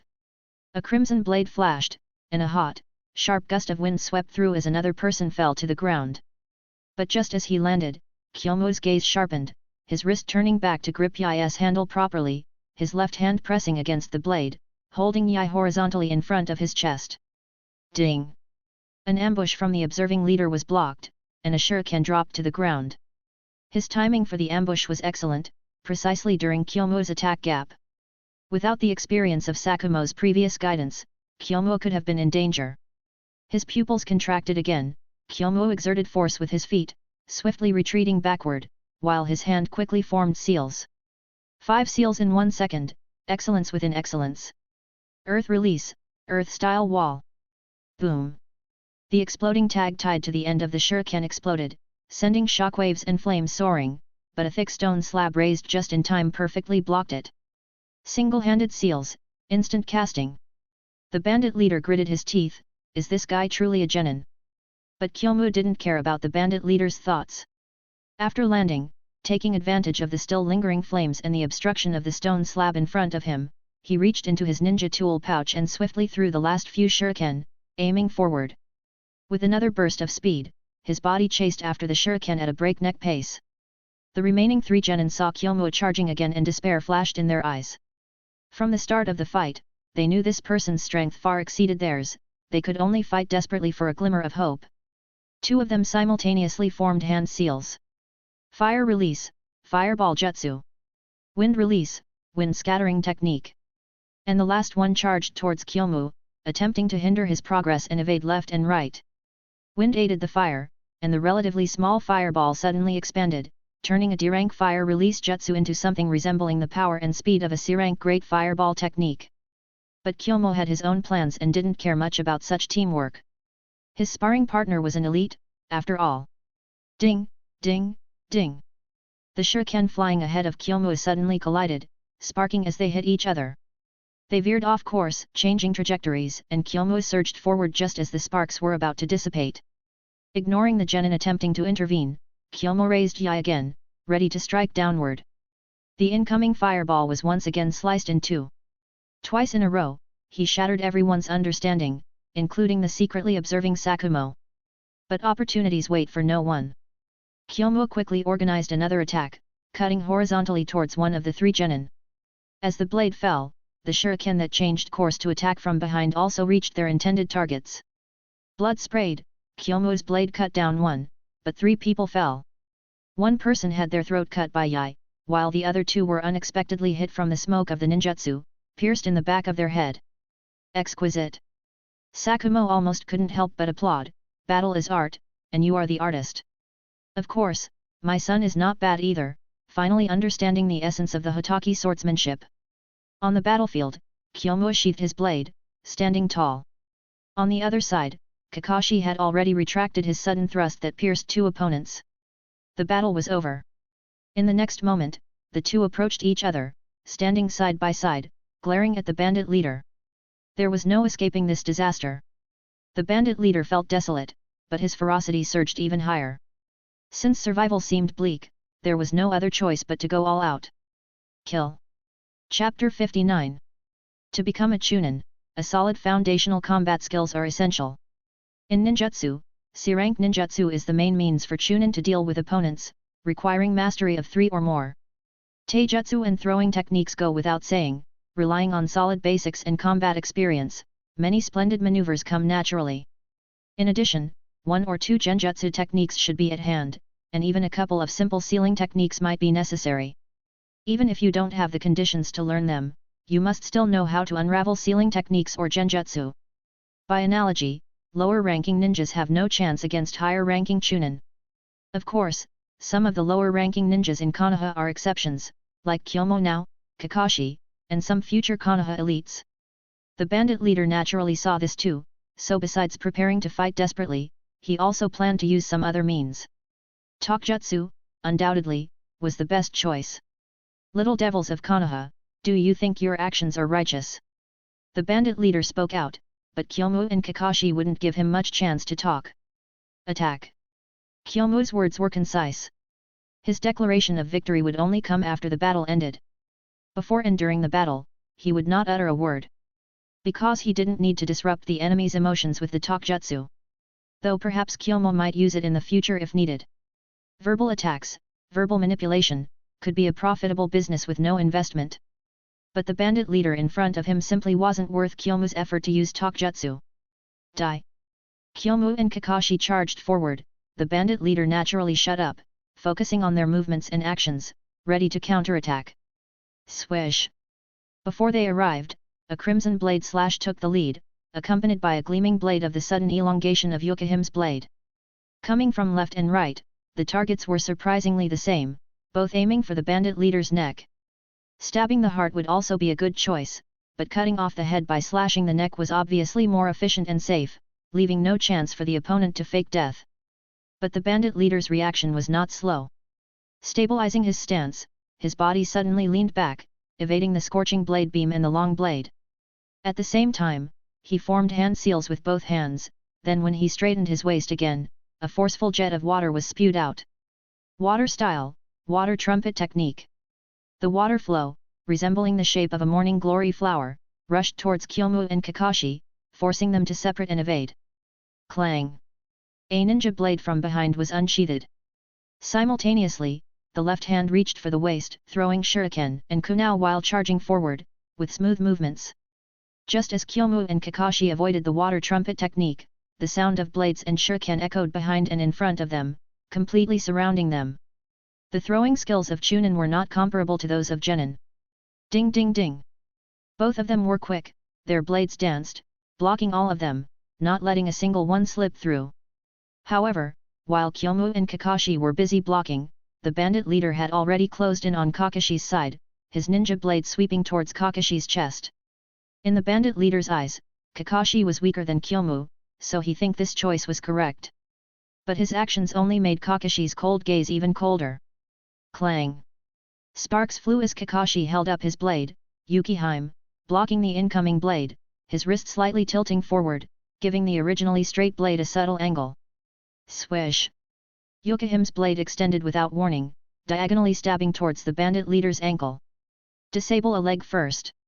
Meanwhile, Kyomu came to support from the side, without leaping up or using powerful techniques like blade release, moonlight slash. He approached the bandit leader closely and slashed diagonally. Frowning, the bandit leader's previous plan was foiled. He had intended to use Kyomu's blade beam to pressure Kakashi, but Kyomu didn't take the bait, and the coordination between Kyomu and Kakashi was seamless. Retreat. Water body replacement technique. As the surprise attack with Yukihime failed, Kakashi was momentarily caught in an attack gap, but Kyomu, relying on his powerful physical attributes and the 3-point force he had left in advance, managed to stop the bandit leader's attack trajectory with sheer strength. His wrist suddenly twisted, holding Yai, stabbing backward. Clang! The bandit leader sweated profusely, unable to comprehend why these two not-so-big children had such rich combat experience. His sneak attack from behind not only failed but also almost got pierced through by Kyomu's extremely fast reaction. Fortunately, it was blocked. But Kyomu wasn't fighting alone. Sensing the attack being blocked, he shifted to the right, dodging Kakashi's attack just in time. As the long blade of Yukihime flashed with lightning, halfway through its upward swing, a blade beam formed by lightning-style chakra suddenly spread out. The bandit leader was horrified. What the hell were these two monsters? Their strength was extraordinary, and the weapons they wielded were top-notch. How could he fight against this? Glancing down at the ninja blade in his hand, although he blocked Kyomu's stabbing attack, the blade was pierced through. If it were a normal confrontation, one strike would have rendered his ninja blade useless, but in the current situation, it was almost the same as being rendered useless. He promptly abandoned the blade and retreated again. But this time, he didn't use the water body replacement technique, not because of insufficient chakra, but because he dared not. Regardless of the type of body replacement technique used, there was generally a fatal flaw. The user could control the landing point, but the position wasn't precise unless they had extremely high proficiency in chakra control. But if that were the case, wouldn't it be better to learn more advanced ninjutsu? As a result, there was a rather deadlocked cycle. Those who were proficient in body replacement techniques were strong enough not to rely much on them, while those who relied on body replacement techniques could only barely keep up with their strength. Truly frustrating. But just as he retreated, Kyomu had already locked onto the approximate range he would evade. Forming hand seals with one hand, 5 in a second. Earth style, earth spear. Thud, thud, thud. Like mushrooms after rain, a series of stone spikes emerged from the ground, not only densely packed, but also more than one person tall, enough to pierce through someone. Such a wide coverage of earth-style ninjutsu blocked the bandit leader's retreat, further compressing his evasion space. No weapons in hand. Shuriken could be used, but these two little devils were too skilled in swordsmanship, and being in close combat with them was extremely dangerous. Ninjutsu, genjutsu, sealing jutsu, only these three options left. Water style, water hail. Both hands suddenly raised forward, resembling the scene of a shotgun firing. Numerous small water bullets flew in a fan-shaped trajectory, rapidly rushing towards Kyomu and Kakashi, forcing them to separate and evade. At the same time, Kyomu formed hand seals with his left hand, bending down sharply and slamming the ground with one hand. Earth style, earth return. A stone wall rose to block. Meanwhile, Kyomu reached behind his back with his right hand, and Kakashi immediately understood his intention. Stepping on Kyomu's right hand, Kakashi then was thrown upwards by Kyomu with one arm, soaring into the sky at incredible speed. Leaping over the stone wall, Kakashi's body flickered with electric arcs. Lightning-style chakra activated his body cells, enhancing his strength, speed, and explosiveness. A blur flashed by, followed closely by the descending blade. At the same time, the stone wall blocking the water-style ninjutsu was shattered by a crimson blade beam, and the flying debris and crimson blade beams rushed towards the bandit leader's position. Meanwhile, Kyomu disappeared without a trace. Dodging, but not entirely avoiding Kakashi's attack, the ever-flexible Yukihime's blade, stretching and retracting, still severed the bandit leader's arm halfway. And the lightning-style chakra infused into Yukihime also invaded his body, causing his movements to become sluggish due to paralysis. Where is he? Where is that little devil? The bandit leader's body was soaked in sweat, not from the pain of his severed arm, nor from Kakashi's close threat, but from the sudden disappearance of Kyomu. He couldn't pinpoint Kyomu's exact location, the unknown fear outweighing the fatal attacks right in front of him. Swish! Barely avoiding the crimson blade beam, but Kakashi's Yukihime added new wounds to him. The bandit leader's defeat was sealed. Where is he? Where is he? But the bandit leader's most urgent thought now was still to find Kyomu's figure. Plop! Plop! The bandit leader's body suddenly stiffened. Kyomu's original body appeared behind him, the yai piercing his neck. At the same time, Kyomu's shadow clone emerged from the ground, a diagonally upward blade slicing through his chest from behind. With fear in his eyes, the bandit leader breathed his last. Glancing around, Kyomu confirmed the opponent's death, dispelled the shadow clone, and decisively stepped back half a step. Not a single drop of blood splattered on him. Skillfully twirling his blade, still clenching it in his left arm, he wiped the blade clean with a flick, then sheathed it. I've actually been behind you the whole time, is just that it's quite dark under the lamp. Isn't blade release, crimson moon bright enough? Kyomu explained to the now deceased bandit leader, but he wouldn't say any more than that. Suddenly, Kakashi gave Kyomu a punch on the shoulder. I could have ended the fight with one more strike. I know, but slow is slow. Kyomu rested a hand on Kakashi's shoulder. Mission's over, I'll treat you to a meal, the kind with lots of chili oil. Kakashi suddenly felt nauseous, rolling his eyes as he wiped the blade of Yukihime on Kyomu. Kakashi's retaliation came suddenly and decisively. Chapter 60. New fanfic, Naruto, an Uchiha with a superpower roulette. Check it out. Plus 600 Power Stones milestone extra chapter. Not reached yet but hoping we will. The battle ended, and naturally, Kyomu also absorbed the soul of the bandit leader. Perhaps due to his strength, after absorbing his soul, Kyomu learned 3 water release ninjutsu from the bandit leader, the water body flicker technique, the water trumpet technique, and the water hail technique. This could be considered an unexpected rainfall. However, when the 3 of them completed the task of clearing out the bandits and returned to the village, it was already 3 days later. During these 3 days, Kyomu did not take any more lives. It was somewhat regrettable. Let's have a meal. Kakashi found a restaurant. This one looks good. Let's go in and try the food. Kakashi did not mean for Kyomu and himself to order separately, he took care of everything. However, when the owner brought the dishes, both Kyomu and Kakashi's expressions turned sour. All the dishes were in red and white, mostly meat with no vegetables. Kakashi felt nauseous, and in his mind, the scene of him slashing people with his knife 3 days ago couldn't help but flash. Father, you... Sensei, this is too much. Kyomu also exclaimed, you know what Kakashi and I did 3 days ago. Is there a problem? Sakumo began eating first. A mission is a mission, and living is living. Don't confuse the two. Using this as an opportunity to teach the two, when ninjas are on a mission, they must abandon many distractions. Their eyes should only see the mission. However, after the mission is over, all memories related to the mission must be put aside, so that they can live well without causing themselves trouble. Kyomu and Kakashi understood Sakumo's meaning, but understanding it and putting it into practice immediately were difficult for the two. They glanced at each other. Under Sakumo's gaze, Kyomu and Kakashi could only force themselves to eat the food on the table. Actually, they felt nauseous only at the first bite, but as their taste buds adjusted and they ate their fill, the impact of the bloody scene from 3 days ago on the two of them had almost disappeared.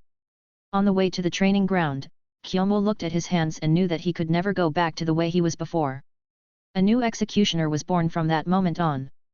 Days passed, and in the middle of the month, Sakumo bid farewell to Kyomu and Kakashi once again, taking his team out of the village to carry out a mission. The two naturally didn't inquire much, but this time, Sakumo revealed a bit of information to them, indicating that he should be back in the village in 6 months. Obviously, this mission was still an S-rank or even more dangerous mission, otherwise, Sakumo wouldn't leave the village for such a long time. However, Kyomu and Kakashi were not too worried. With Sakumo's ability, there were almost no people in the ninja world who could keep him at this stage. When Sakumo left, Kyomu and Kakashi once again became a duo. The tasks they received returned to normal levels, with them spending their days doing D-rank missions. But what surprised Kakashi was that after completing their tasks for the day, Kyomu would only do some training before running off to work odd jobs at the Konoha market. He was busy with tasks like catching fish and slaughtering chickens. When no one was paying attention at night, Kyomu became the butcher of the forest of death. Anyone he encountered and left alive would definitely not see the sun the next day. At the same time, Kakashi could feel that even though he worked harder than Kyomu, the gap between them was gradually widening. If he didn't double his efforts, he might really fall behind. Time waits for no one. Day by day passed quickly, as if in the blink of an eye. Kyomu and Kakashi were 6 years old and successfully promoted to Chunin, once again breaking records. Graduating as a genin at the age of 5 and being promoted to Chunin after a year, and also joining the ranks of Chunin with a full quota of tasks and strong combat strength, the title of Twin Geniuses was well deserved. Even the term Konoha's Twin Geniuses began to spread. Don't underestimate the prefix Konoha, as it represents extraordinary significance. Like Konoha's Three Ninjas or Konoha's White Fang, as long as it has Konoha in front of it, it represents a unique title in Konoha's history, a symbol of status. Although the two of them weren't quite there yet, if they continued at this pace, this title might very well become theirs. For a while, Kyomu and Kakashi became the talk of the town in every nook and cranny of Konoha. Some of the new generation of children even regarded them as their idols. Even when the two walked on the street, a group of people would gather around them, asking various questions and expressing their admiration for the two. But no matter how well you perform, there will always be people who are happy and worried. Hiruzen was pleased to see their progress, and the allocation of resources became even more apparent.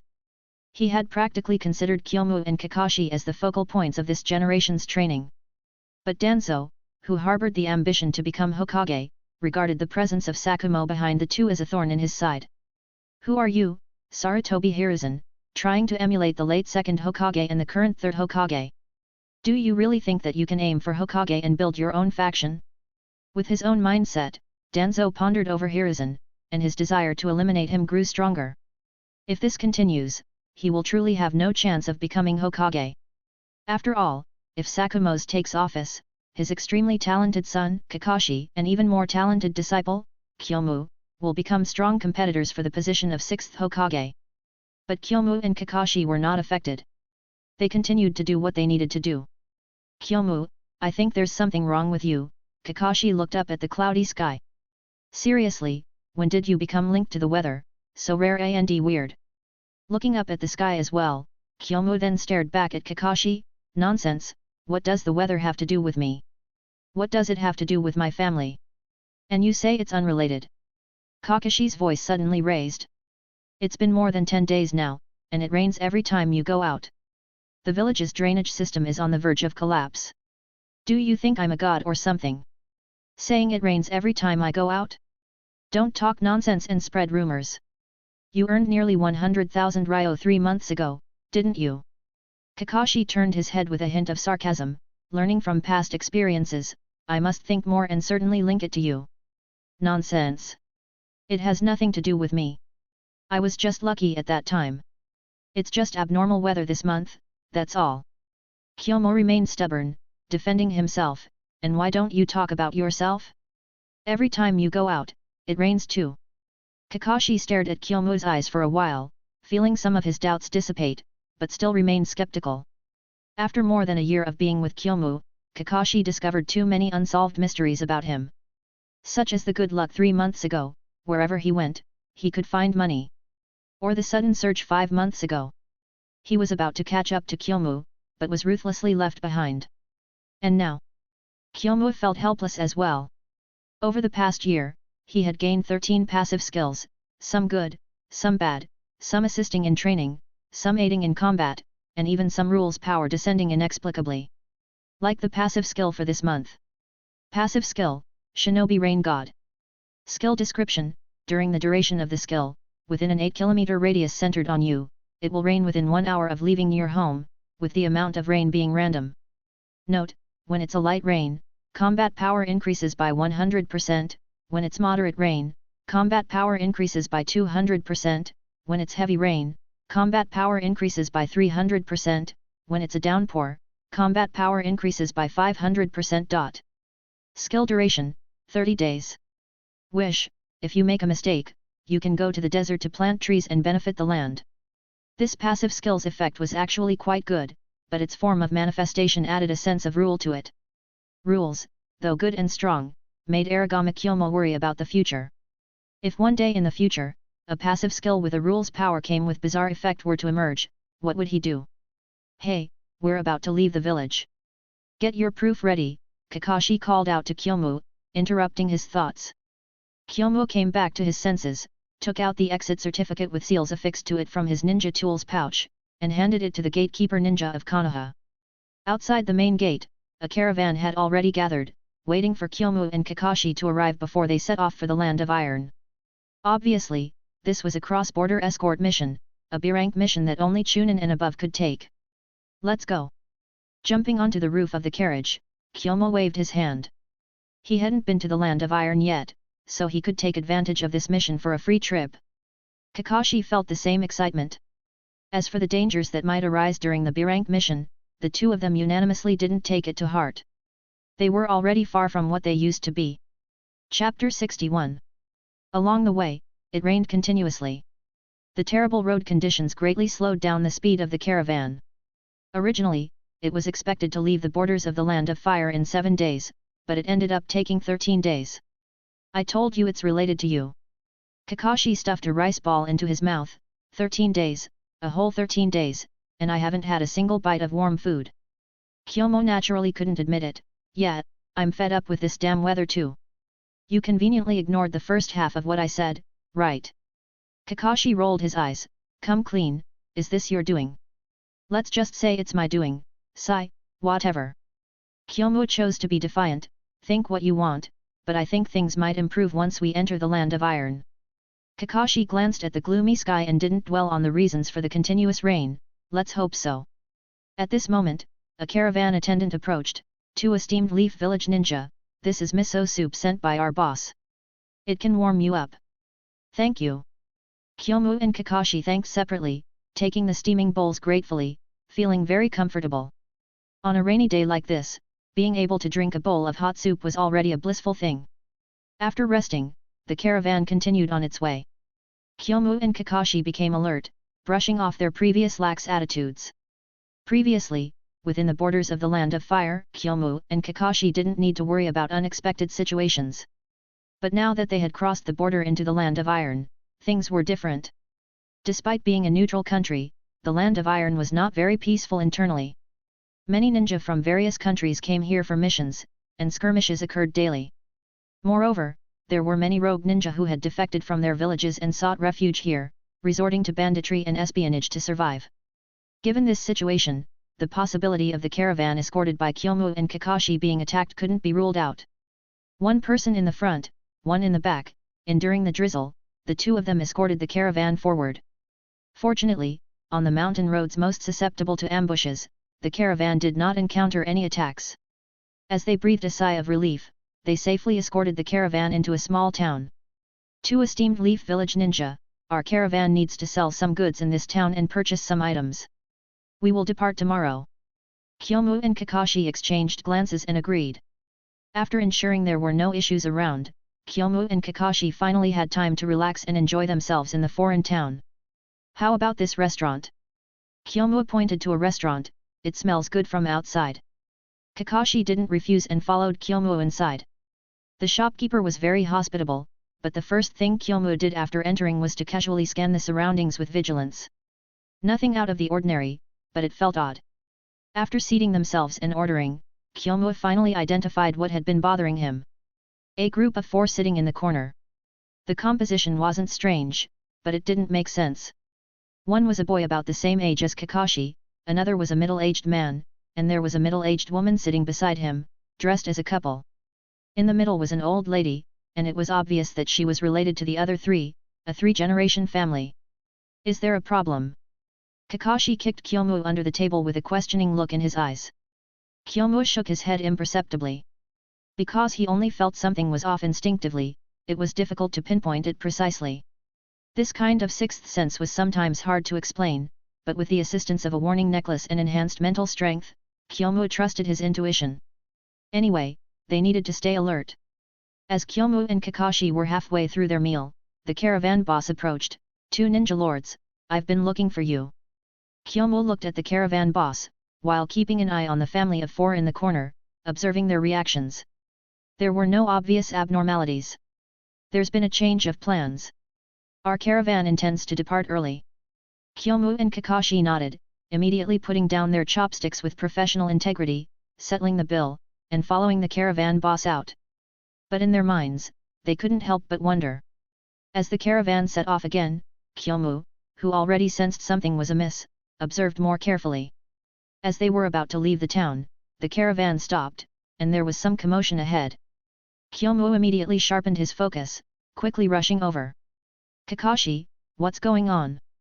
Kyomu pointed to the family of 4 they had encountered in the restaurant. They're hitching a ride, Kakashi explained concisely, and the caravan boss agreed. Clearly, Kakashi realized what was wrong. In the chaotic world of ninjas, caravans trying to make a living weren't that sympathetic, and even if they were, they shouldn't have been so easily accommodating to strangers passing by. Taking a deep look at the old lady, Kyomu patted Kakashi's shoulder. Watch her closely. I know. Kakashi responded quietly. I noticed something unusual in her eyes. Her eyes are clear, unlike those of an elderly person. And the intimacy between the couple is too heavy, it doesn't seem genuine. In any case, be cautious. Kyomu patted Kakashi's shoulder and turned to leave. Just as he glanced back, Kyomu made eye contact with the old lady who had already been helped onto the carriage. Dash. Because it had been raining continuously, the caravan's progress was slow. After nightfall, they didn't manage to reach the next town and had to camp nearby, waiting for daylight to continue their journey. To everyone's joy, the rain suddenly stopped in the early hours of the morning. People who had been drenched in rain along the way rushed to spread the news. Even Kakashi, who had finished his night shift and came to wake up Kyomu, had a smile on his face. Kyomu, the rain finally stopped. You should feel much better after your night shift. Yeah, it finally stopped. Kyomu nodded. His passive skill, the Shinobi Rain God, was finally replaced by a new passive skill. Passive skill, special effects with attacks, VFX. Skill description: during the skill's duration, all your attacks will come with special effects, providing different attack effects based on the special effects. Note: special effects are generated based on the original attack effect and cannot be actively applied. The added attack effects are mostly range enhancements, attribute enhancements, light and shadow enhancements, and manifestation of quasi-image forms, with the multiplier being twice the original attack. Skill duration: 30 days. Parting words: men should be decisive, ruthless, invincible, and above all, cool. After all, being cool is a lifelong affair. In fact, I don't really want to be too ostentatious. Kyomu contemplated this passive skill, feeling somewhat melancholic but also having an indescribable feeling. Everyone has imagined summoning a blue dragon with a wave of their hand, or even a phoenix, right? Whether in this life or the previous one, Kyomu really wants to experience it. But compared to flashy moves, what I really want are passive skills that assist in training. Kyomu thought silently. Has my good luck really run out? If the passive from a year ago or even 2 years ago appeared again, I would fly away on the spot, kicking the 5 cage and punching the Otsutsuki clan, pointing at Uchiha Madara's nose. His train of thought was suddenly interrupted. Kyomu's eyes instantly turned cold as he turned to look at the old lady standing behind him. Grandma, why aren't you sleeping so late? When you're old, you can't sleep at night. Seeing you on night duty alone, I came specially to bring you a bowl of hot soup. The old lady held a bowl in her hands. The rain just stopped, and the weather is quite chilly. Oh, thank you. Kyomu reached out to take it, but his left hand unexpectedly passed over the ninja tool pouch and swiftly grabbed a kunao, spinning it around before thrusting it towards the old lady's eyes. Clang! Sparks flew as the kunao Kyomu had thrust was blocked by another kunao. Good grandson, don't scare grandma. The originally hoarse voice became clear, full of vitality, but also tinged with annoyance. People can disguise themselves, but subconscious actions won't deceive. Kyomu, with a probing intent, successfully tore off the opponent's facade. He dropped the bowl in his hand, and his right hand rested on the hilt of the yai, already preparing for an attack. Purpose. He was concise, his arm tense. In fact, this caravan not only hired you, but us as well. She replied, it's just that they delayed, so we had to come and check to prevent any accidents. Kyomu's thoughts raced, combining various premonitions, and he believed her words, coming up with a quite accurate inference. Kirigaku ninja. Yes, Kirigaku ninja. She nodded and reached out her hand as a gesture of goodwill. Kiri ninja, Terumi Mei. Aragami gave her a deep look, also extending his hand and shaking hers. Konoha Chunin, Yamashita Kyomu. What about that white-haired kid? Appa Pipe Kyomu followed up, and your 3 companions. Mei answered truthfully, and Kyomu nodded, sensing trouble coming. The cargo this caravan was transporting was full of iron ores. Chapter 62. Plus 800 Power Stones Milestone Extra Chapter. Pretty sure we will reach it, so in advance. Iron ore, in reality, was nothing extraordinary. Just a normal trade commodity, many caravans engaged in this business. But this caravan was obviously unreasonable. Where is the logic in hiring ninja from different factions simultaneously? However, combined with Terumi Mei's self-introduction, Kyomu had already pieced together some unrelated information to form a relatively complete context. As a maritime country, the land of water was surrounded by seas on all sides, and many supplies needed to be imported, with iron ore being a crucial item among them. Iron ore could be used for many things, forging weapons being one of them. You really didn't need to be so cautious. Mei could see that Kyomu was still wary of her. If it weren't for the continuous rain delaying the caravan by 8 days, we wouldn't have met at all. Kyomu also knew that Mei was telling the truth. This pattern was akin to a relay race. The Leaf Village ninja hired by the caravan would escort them to the port of the Land of Iron, completing their mission. Mei and her team's mission was likely to provide support and protection to ensure that this batch of iron ore could safely reach the Land of Water. As for why they didn't just depart from the Land of Fire's port, it should be because this caravan still needed to conduct some other business within the Land of Iron's borders. One-way trips never make money. Merchants are profit-driven, so they would naturally choose a more profitable route, even if it meant encountering some unforeseen events. And Kyomu's Shinobi Rain God passive ability undoubtedly became that variable, disrupting everything that had been planned. Two countries' ninja who were not supposed to meet, and unexpectedly collided in their missions. I understand, but I still think we should stick to our own duties. Kyomu still didn't relax his vigilance, so, you can leave. Alright, I'm not interested in cooperating with Leaf Village Ninja anyway. Mei still had the appearance of an old lady, thanks to her transformation technique. She turned and left without any hesitation. The Hidden Mist Village Ninja didn't have a favorable view of the Leaf Village Ninja, and Mei was no exception. But compared to the Leaf Village Ninja, Mei was more concerned about the ninja from the Hidden Rock Village. With her background, she could still know some insider information about high-level power struggles. The iron ore produced by the Land of Iron was bought up by the Land of Earth, forcing the Hidden Mist Village to pay a high price elsewhere to purchase such goods. Was the Land of Earth lacking iron ore? In fact, it wasn't. They had abundant mineral resources. But buying up iron ore from the Land of Iron was undoubtedly an attempt to block the Land of Water economically and in terms of resources. At the same time, they could use a quasi-monopoly approach to increase the price of iron ore, allowing them to make even more profit. Killing two birds with one stone. Kyomu also vaguely guessed this point. That's why, upon learning Mei's identity, he anticipated trouble in the subsequent missions. Although it seemed like commercial competition on the surface, behind the scenes, it required force to escort. Otherwise, why would other countries allow you to hoard iron ore and profit from monopolizing it so rampantly? It didn't make sense. Watching Mei's figure disappear, Kyomu took a deep breath, his wariness deepening. The next morning, Kyomu woke up Kakashi and told him about last night's events. Appa Paipai.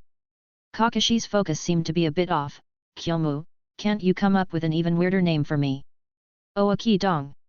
Kakashi went silent, then punched Kyomu's shoulder lightly and then turned serious.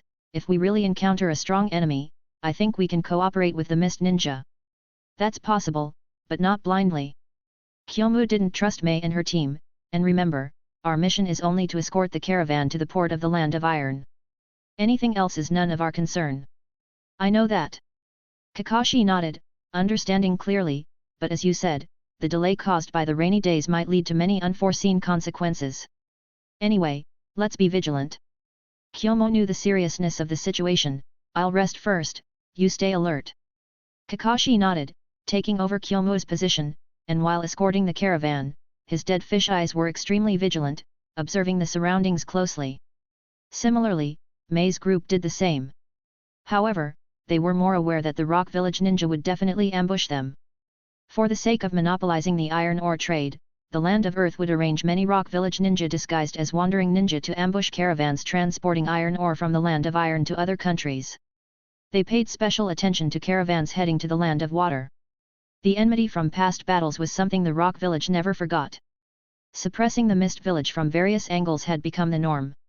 Over time, many caravans had learned about some of these power struggles. For the sake of their own lives, they naturally gave up the commercial activities of transporting cheap iron ore from the Land of Iron to the Land of Water. Instead, they chose to buy iron ore at a price 3 times higher from the Land of Earth, then mark up another % and finally sell it to the Land of Water. The Land of Water, feeling wronged, naturally wouldn't sit idly by. And Mei's group was one of the players in this game. Originally, the Land of Water planned to entice this caravan, taking advantage of the time difference in which various Rock Village Ninja rotated within the borders of the Land of Iron, to secretly transport the cheap ore back to their country. The plan was good, even reserving an extra 3 days in case of unexpected situations. But because of the continuous rain, everything went awry. The Rock Village Ninja lurking within the Land of Iron's borders had already completed their rotation. The vulnerability before the rotation was completed no longer existed, and a hard battle was inevitable. Mei, do you want to tell those two Leaf Village ninja the truth? No need. Mei shook her head, she had planned it out long ago, let the Leaf Village ninja become the Rock Village ninja's target. Regardless of life or death, as long as they can attract firepower for us, when it's our turn, it will be much easier. Otherwise, why would I have you disguise yourselves like this? Mei wasn't naive, she was very clever. Towards outsiders who weren't her own, she acted ruthlessly and mercilessly. After all, their positions were different, and they had fought a war against each other. Why should she consider them? If Kyomu hadn't been sharp enough to see through Mei's disguise, she wouldn't have said a word. And admitting her identity was just to keep Kyomu and Kakashi in check. When the caravan reached a narrow pass, alert Kakashi immediately called for a halt and woke up the sleeping Kyomu. The terrain here was too suitable for an ambush. However, Mei and her group showed no reaction at all, staying obediently in the carriage, truly like attendants of the caravan. The moment the caravan stopped, a torrent of kunao and shuriken poured down from both sides of the mountain road, aimed directly at the caravan's accompanying samurai guards, with Kyomu and Kakashi being the primary targets. A curve formed at the corner of Mei's mouth. "Ao senpai, it's time for you to shine." The disguised Ao nodded, obediently following Mei's much younger appearance. He truly valued Mei's future. Forming hand seals, he used sensory jutsu to monitor the situation on the battlefield. At this moment, Kakashi and Kyomu, who were suddenly attacked, immediately launched a counterattack. "Iai, Crimson Moon Slash!" Ka! A fierce bird cry rang out, and the originally high temperature and crimson-colored blade light had now turned into a fiery phoenix. It spread its wings and soared, its body as wide as two adjacent houses. Kakashi suddenly turned to look at Kyomu, his eyes filled with incredulity. "Kyomu, you..." Kyomu was equally stunned, never expecting his Crimson Moon Slash to look so majestic after its transformation. The VFX passive skill wasn't worthless at all. Not only Kakashi and Kyomu themselves, but even the Rock Village ninja lying in ambush were taken aback by this sudden fiery phoenix. Is that brat a Jonin?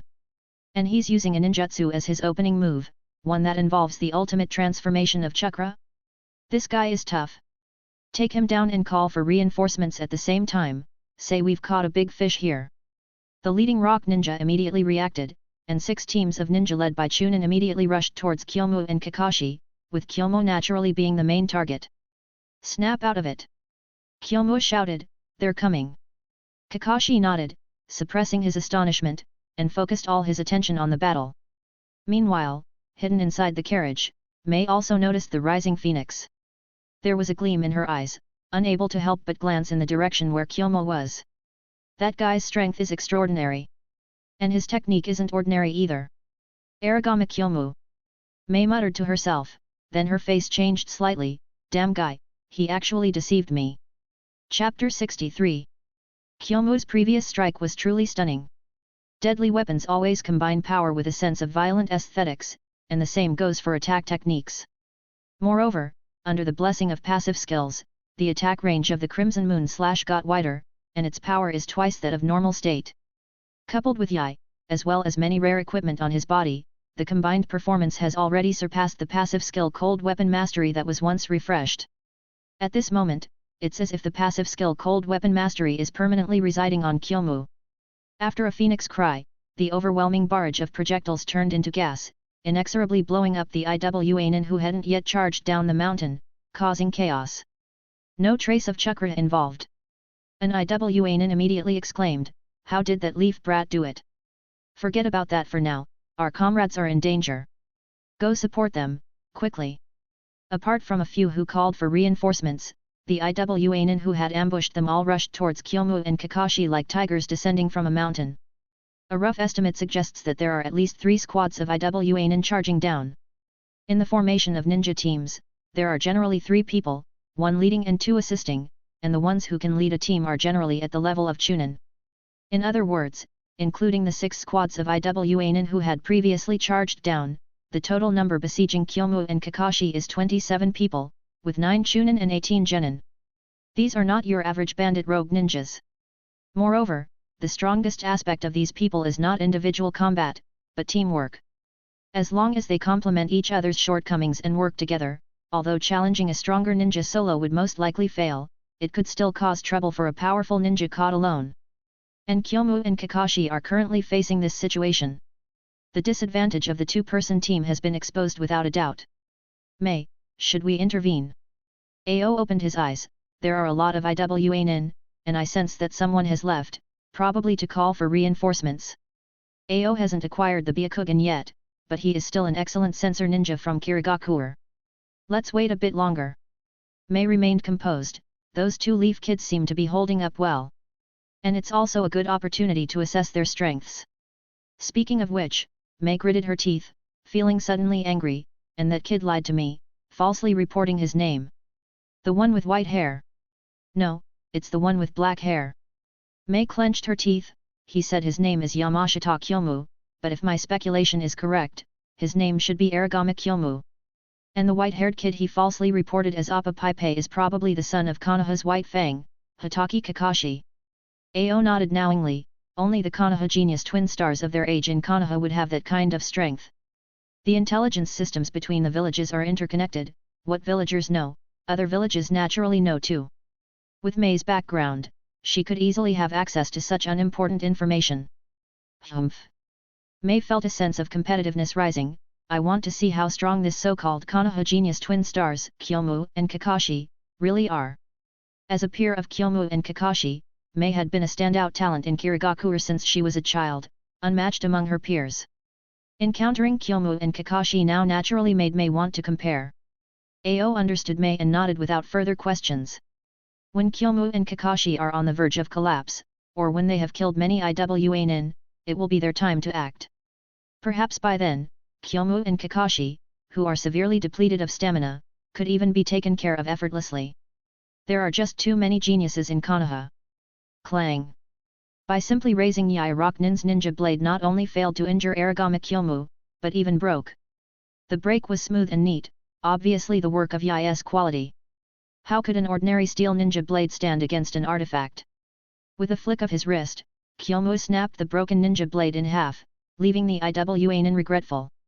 Sometimes, wielding divine weapons in battle really shines.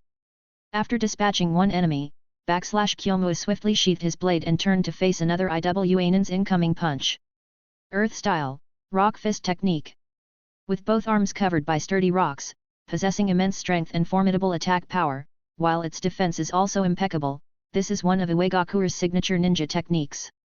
And the IWAnin who can use this technique must be at least Chunin level. Moreover, when combined with Earth Style, Hardening Technique, the Rock Fist Technique can produce quite a miraculous chemical reaction, capable of countering most physical attacks and even some ninja techniques, especially advantageous in close combat. Swish! Kyomu wielded his blade as usual, not even regarding the Chunin level IWAnin. It's not a matter of underestimating his strength, but rather an information asymmetry. Whether it's the Rock Fist Technique or the Hardening Technique, they are both composed of chakra, so in the face of Yai, they're just like paper. Slicing through the thick layers of rock effortlessly, the blade passed through flesh, blood, and bone, cleaving the IWAnin Chunin in two. And the passive skill activated once again. This seemingly ordinary slash unexpectedly produced a blade phantom, 10 times larger than Yai's blade. Have you ever seen a blade phantom over 6 meters long? You're seeing it today. This. May elongated her voice. With such a flashy attack form, isn't he afraid of wasting chakra? To be honest, May was a bit shocked. Setting aside her previous worries, Kyomu's attack techniques were truly impressive and pleasing to the eye. May, it seems Kyomu is using pure taijutsu. Pure taijutsu? May was taken aback. That firebird from earlier, and now this blade phantom over 6 meters long, is this something that pure taijutsu can achieve? I don't want to admit it, but from what I observed, I think that's the case. Darn, how did that arrogant liar manage it? Of course, it's thanks to the passive skill. With a blade phantom over 6 meters long, cleaving a Chunin level Rocknin in two, Kyomu completely showcased his dominance. It feels damn satisfying to chop people with special effects. At the same time, Kyomu's performance also allowed the enemy to figure out some of his information. We shouldn't engage this guy in close combat, his blade and his techniques are weird. Yes, the Rock Fist Technique and the Hardening Technique shouldn't be this fragile. Ninjutsu, cover him with a continuous barrage of ninjutsu. The Rocknin who realized this no longer chose to engage Kyomu in close combat. Instead, they dispersed, and simultaneously launched a barrage of Earth-style ninjutsu towards Kyomu. Glancing around, Kyomu noticed there were 7 C-rank Earth-style ninjutsu and 2 B-rank ones, while the rest were other chakra attribute C-rank ninjutsu. Kyomu. Kakashi, who seemed relatively relaxed on one side, gritted his teeth. This level of intense attack could really be deadly. Wanting to rush over to rescue, Kakashi was intercepted by 2 Chunin-level Rocknin, who launched high-intensity, high-frequency attacks against him. Fortunately, we didn't act rashly. Mei also felt a lingering fear. This kind of intense ninjutsu barrage probably only occurs when ninja armies face off head-on, right? That kid named Kyomu. Ao didn't finish speaking before Kyomu swiftly took action. Before the onslaught of various ninjutsu, Kyomu had already sheathed his blade and assumed a posture convenient for drawing and slashing. Sky-cutting sword IAI technique. The air fluctuated around Kyomu, and then suddenly contracted. Ethereal shadows, named momentum, filled the area around Kyomu. Yai, drawn. As the wind roared and the clouds surged, the sky suddenly darkened, with flickering green lights, as if creatures emitting green light were churning in the black clouds. Swish! In the blink of an eye, Aragami Kyomu swung his blade 24 times, charging towards 8 directions. Meanwhile, in the sky shrouded in dark clouds, 24 five-clawed azure dragons also split into 8 directions, swooping down directly. All incoming ninjutsu attacks were instantly crushed. Ao and Mei widened their eyes, looking up at the sky like fools, pausing for a second before all looking back at Kyomu, who stood proudly amidst the green storm. Although they were from different factions, they couldn't help but admit that this move was truly damn cool. But arrogance leads to death. A killing intent flashed in Ao's eyes. This kind of genius ninja like Kyomu must be suppressed in the cradle, and must not be allowed to grow. But on the other side, Mei's eyes were filled with admiration and amazement.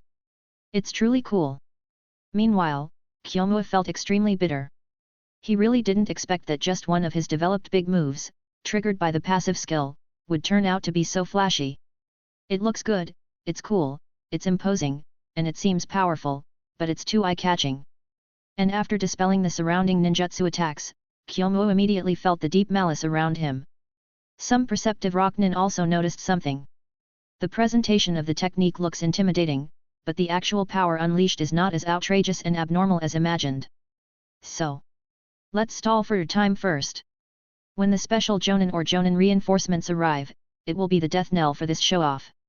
The ninja world cannot tolerate such a young and arrogant existence. Chapter 64. Plus 1000 Power Stones Milestone Extra Chapter. Not there yet. There's a new fanfic in my library, it's pretty good. Kyomu felt bitter in his heart. Under the new passive skill, the power of the sword drawing technique had indeed doubled. But with the addition of the attack enhancement, it seemed that its power had reached the level of S rank. Sasuke's lightning release, Kirin was just like that, even slightly inferior. One's own people knew one's own affairs, and the Iwanin around weren't fools. Under the raging storm, there were only 2 pea-sized raindrops falling, so it wasn't just bluffing. After a brief pause, the siege resumed, becoming even more fierce. Clang! Blocking the flying kunao, Kyomu swiftly formed hand seals with one hand, then placed his index and middle fingers of his left hand together near his lips, spitting out a large orange-red fireball. Fire release, Great Fireball Technique. Observing and listening with his senses amidst the chaos, Kyomu didn't care whether the Great Fireball Technique was effective or not. With a warning from his sixth sense, he suddenly bent down and dodged the rapidly shooting stone spear from behind. It was Earth Release, Earth Pillar Spears. But the incoming attacks hadn't ended yet. Earth Release, Earth-style Rampart. Like spitting out seeds, several Iwanin spat out small stones from their mouths, which enlarged after flying a distance, smashing straight towards Kyomu. Earth Release, Earth Shore Return. Close to the ground, like ground-hugging missiles, the rocky pillars rushed towards Kyomu, roaring all the way, carrying explosive power and tracking properties. Kyomu felt his scalp tingling. In a 1v1 situation, none of these people could last 10 moves against him, but in a 1v1-8. With a single palm slap on the ground, Kyomu, who had dodged the Earth Pillar Spear's attack, leaped into the air, while in mid-air, his left hand quickly reached for the pouch on his waist. Shuriken flew out like cherry blossoms, while Kyomu swiftly formed hand seals again with one hand, placing his index and thumb close to his lips. Fire release, Phoenix Sage Fire Technique. The shuriken, rushing forward, were covered with a layer of flames, compensating for the slight lack of speed in fire release ninjutsu, making the attack faster and harder to dodge. Boom! Boom! Boom! The shuriken enveloped in flames exploded upon landing, instantly taking out 3 IWA nin, easing the pressure. Meanwhile, the Earth Shore Return, which was flying close to the ground and pursuing, had now arrived beneath Kyomu. Boom! With a loud bang, the Earth Shore Return suddenly exploded, accompanied by rolling smoke. From the explosion emerged 3 upright stone stalagmites, stabbing towards Kyomu in mid-air. With a flip of his right wrist, Kyomu swiftly swung 7 consecutive slashes, the sword chakra surging, presenting a blurry white dragon shadow. Although the special effect was good, the slashing power only doubled, just enough to shatter all the attacks below him. Before landing, Kyomu's sixth sense once again warned him that there was still danger below. Earth Release, Earth Spear. A C-rank Earth Release ninjutsu that Kyomu normally wouldn't care about at all. One slash could flatten most of it, even if it was inadequate, the concentrated force of a Crimson Moon slash could handle this task. But now Kyomu was suspended in mid-air, with no time or space to prepare or evade except for landing. However, there was still a way. After this, Kyomu would be completely trapped in the rhythm of the IWA nin's attacks, gradually falling into a disadvantage while struggling to cope. Swoosh, swish. A white flash of a blade passed by, Kakashi struck from the other side. With a sudden extension, the blade of Kakashi's, covered with lightning release chakra to restrain earth release ninjutsu, swept down, cutting off many of the sharp stone spikes, creating a good landing and counterattack space for Kyomu. Puff! At the same time, in Kakashi's direction, the sound of a blade piercing flesh was heard. A wounded IWA nin Chunin launched a desperate counterattack, slashing him from behind. Originally, Kakashi intended to follow up with another attack, but noticing the crisis on Kyomu's side, he immediately reached out to rescue him without hesitation. But he himself missed the best opportunity for a follow-up attack and was seized by the IWA nin Chunin. Gritting his teeth, Kakashi retracted his blade, twisted his wrist backward, and struck the IWA nin Chunin, thus killing him. Kakashi! Kyomu noticed this scene, coldness flashing in his eyes. Mind your own business, you bastard! I don't want you to die and drag me down! Kakashi coldly retorted. He knew that Kyomu was facing twice as many enemies as him at the moment, and this wasn't the time for him to be distracted, or else. Damn it! Kyomu switched from wielding the sword with one hand to holding it with both hands, his arm muscles tensing, and his waist and abdomen tightening like a strong bow. Rotating, slashing, the wind gradually rose. Like ripples of water, endlessly continuous, wave after wave, closely followed by each other, layer by layer advancing forward. If one were to count carefully, there were a total of 120 layers. Aragami Sword Art, 120 Flame Roar. This was Kyomu's strongest move at the moment, capable of unleashing the power of 120 slashes in an instant, each as powerful as a Crimson Moon slash. The attack power was maximized, lasting for more than 10 seconds, and the attack coverage area was 290 degrees, almost like a round moon with a dent. The special effects derived from passive skills were naturally remarkable. But Kyomu had no time to care about these. After swinging his sword, he threw the blade into the air with one hand and quickly formed hand seals with both hands. Earth Release, Earth Dragon Bullet. This was one of the many B-rank ninjutsu Kyomu had mastered, but he rarely used it. But now he couldn't afford to think about that. They won't hold out much longer, Ao said coldly, but I'm afraid the IWA nin besieging them will also be wiped out. Looking at the calm Ao, Kyomu felt relieved. His previous worries vanished without a trace. Ao merely appreciated Kyomu's skills and admired his elegant techniques, but he didn't abandon his rationality, preferring those qualities that girls typically liked, unlike some. At the same time, the winding Earth Dragon rose into the air. With the passive skill enhancement, the Earth Dragon looked even more lifelike, with every detail vividly rendered. Moreover, the mud bullets spat out from the dragon's mouth were followed by a bunch of flames, resembling meteorites falling from the sky. However, in terms of power, it still maintained the original twofold increase. But even so, with the large-scale B-rank ninjutsu combined with the peak swordsmanship Kyomu just displayed, most of the Iwanin besieging him were taken care of, leaving only 3.5 Iwanin Chunin alive. The half-one was naturally heavily injured, his combat power suddenly reduced by half. Then Kyomu shouted, on the third car at the forefront, there's a team of 4 mist nin. Among them, Terumi Mei is from the prominent family of Kirigakure, with parents who are high-ranking members of the village. On the mountainsides on both sides of the mountain road, the reinforcements from the Iwanin squad arrived and heard Kyomu's shout. Split up! You, and you, follow me to deal with those rats from Kirigakure. The Jonin from the Iwanin reinforcements grinned cruelly. And according to the intelligence I have, there is indeed a key figure among the gains this time, named Mei. The Iwanin reinforcements suddenly divided into 2 teams. One team replaced the dead Iwanin and continued to besiege Kyomu and Kakashi, while the team with the most members and the strongest strength headed straight for the carriage where Mei and the others were waiting. Damn it! Mei in the carriage hammered on the wooden board. I shouldn't have revealed my true name last night. Ao didn't pay attention to Mei's annoyance. He quickly arranged the battle plan. The situation has changed. According to my perception, among the Iwanin reinforcements, there are a high-level Jonin and a special Jonin, both charging towards us. After the exposure, it's not suitable for us to just watch from the sidelines. I'll hold them off, leaving the rest to you guys. Also, this time we have to cooperate with the 2 brats from Konoha, but don't trust them, and don't expose your back to them.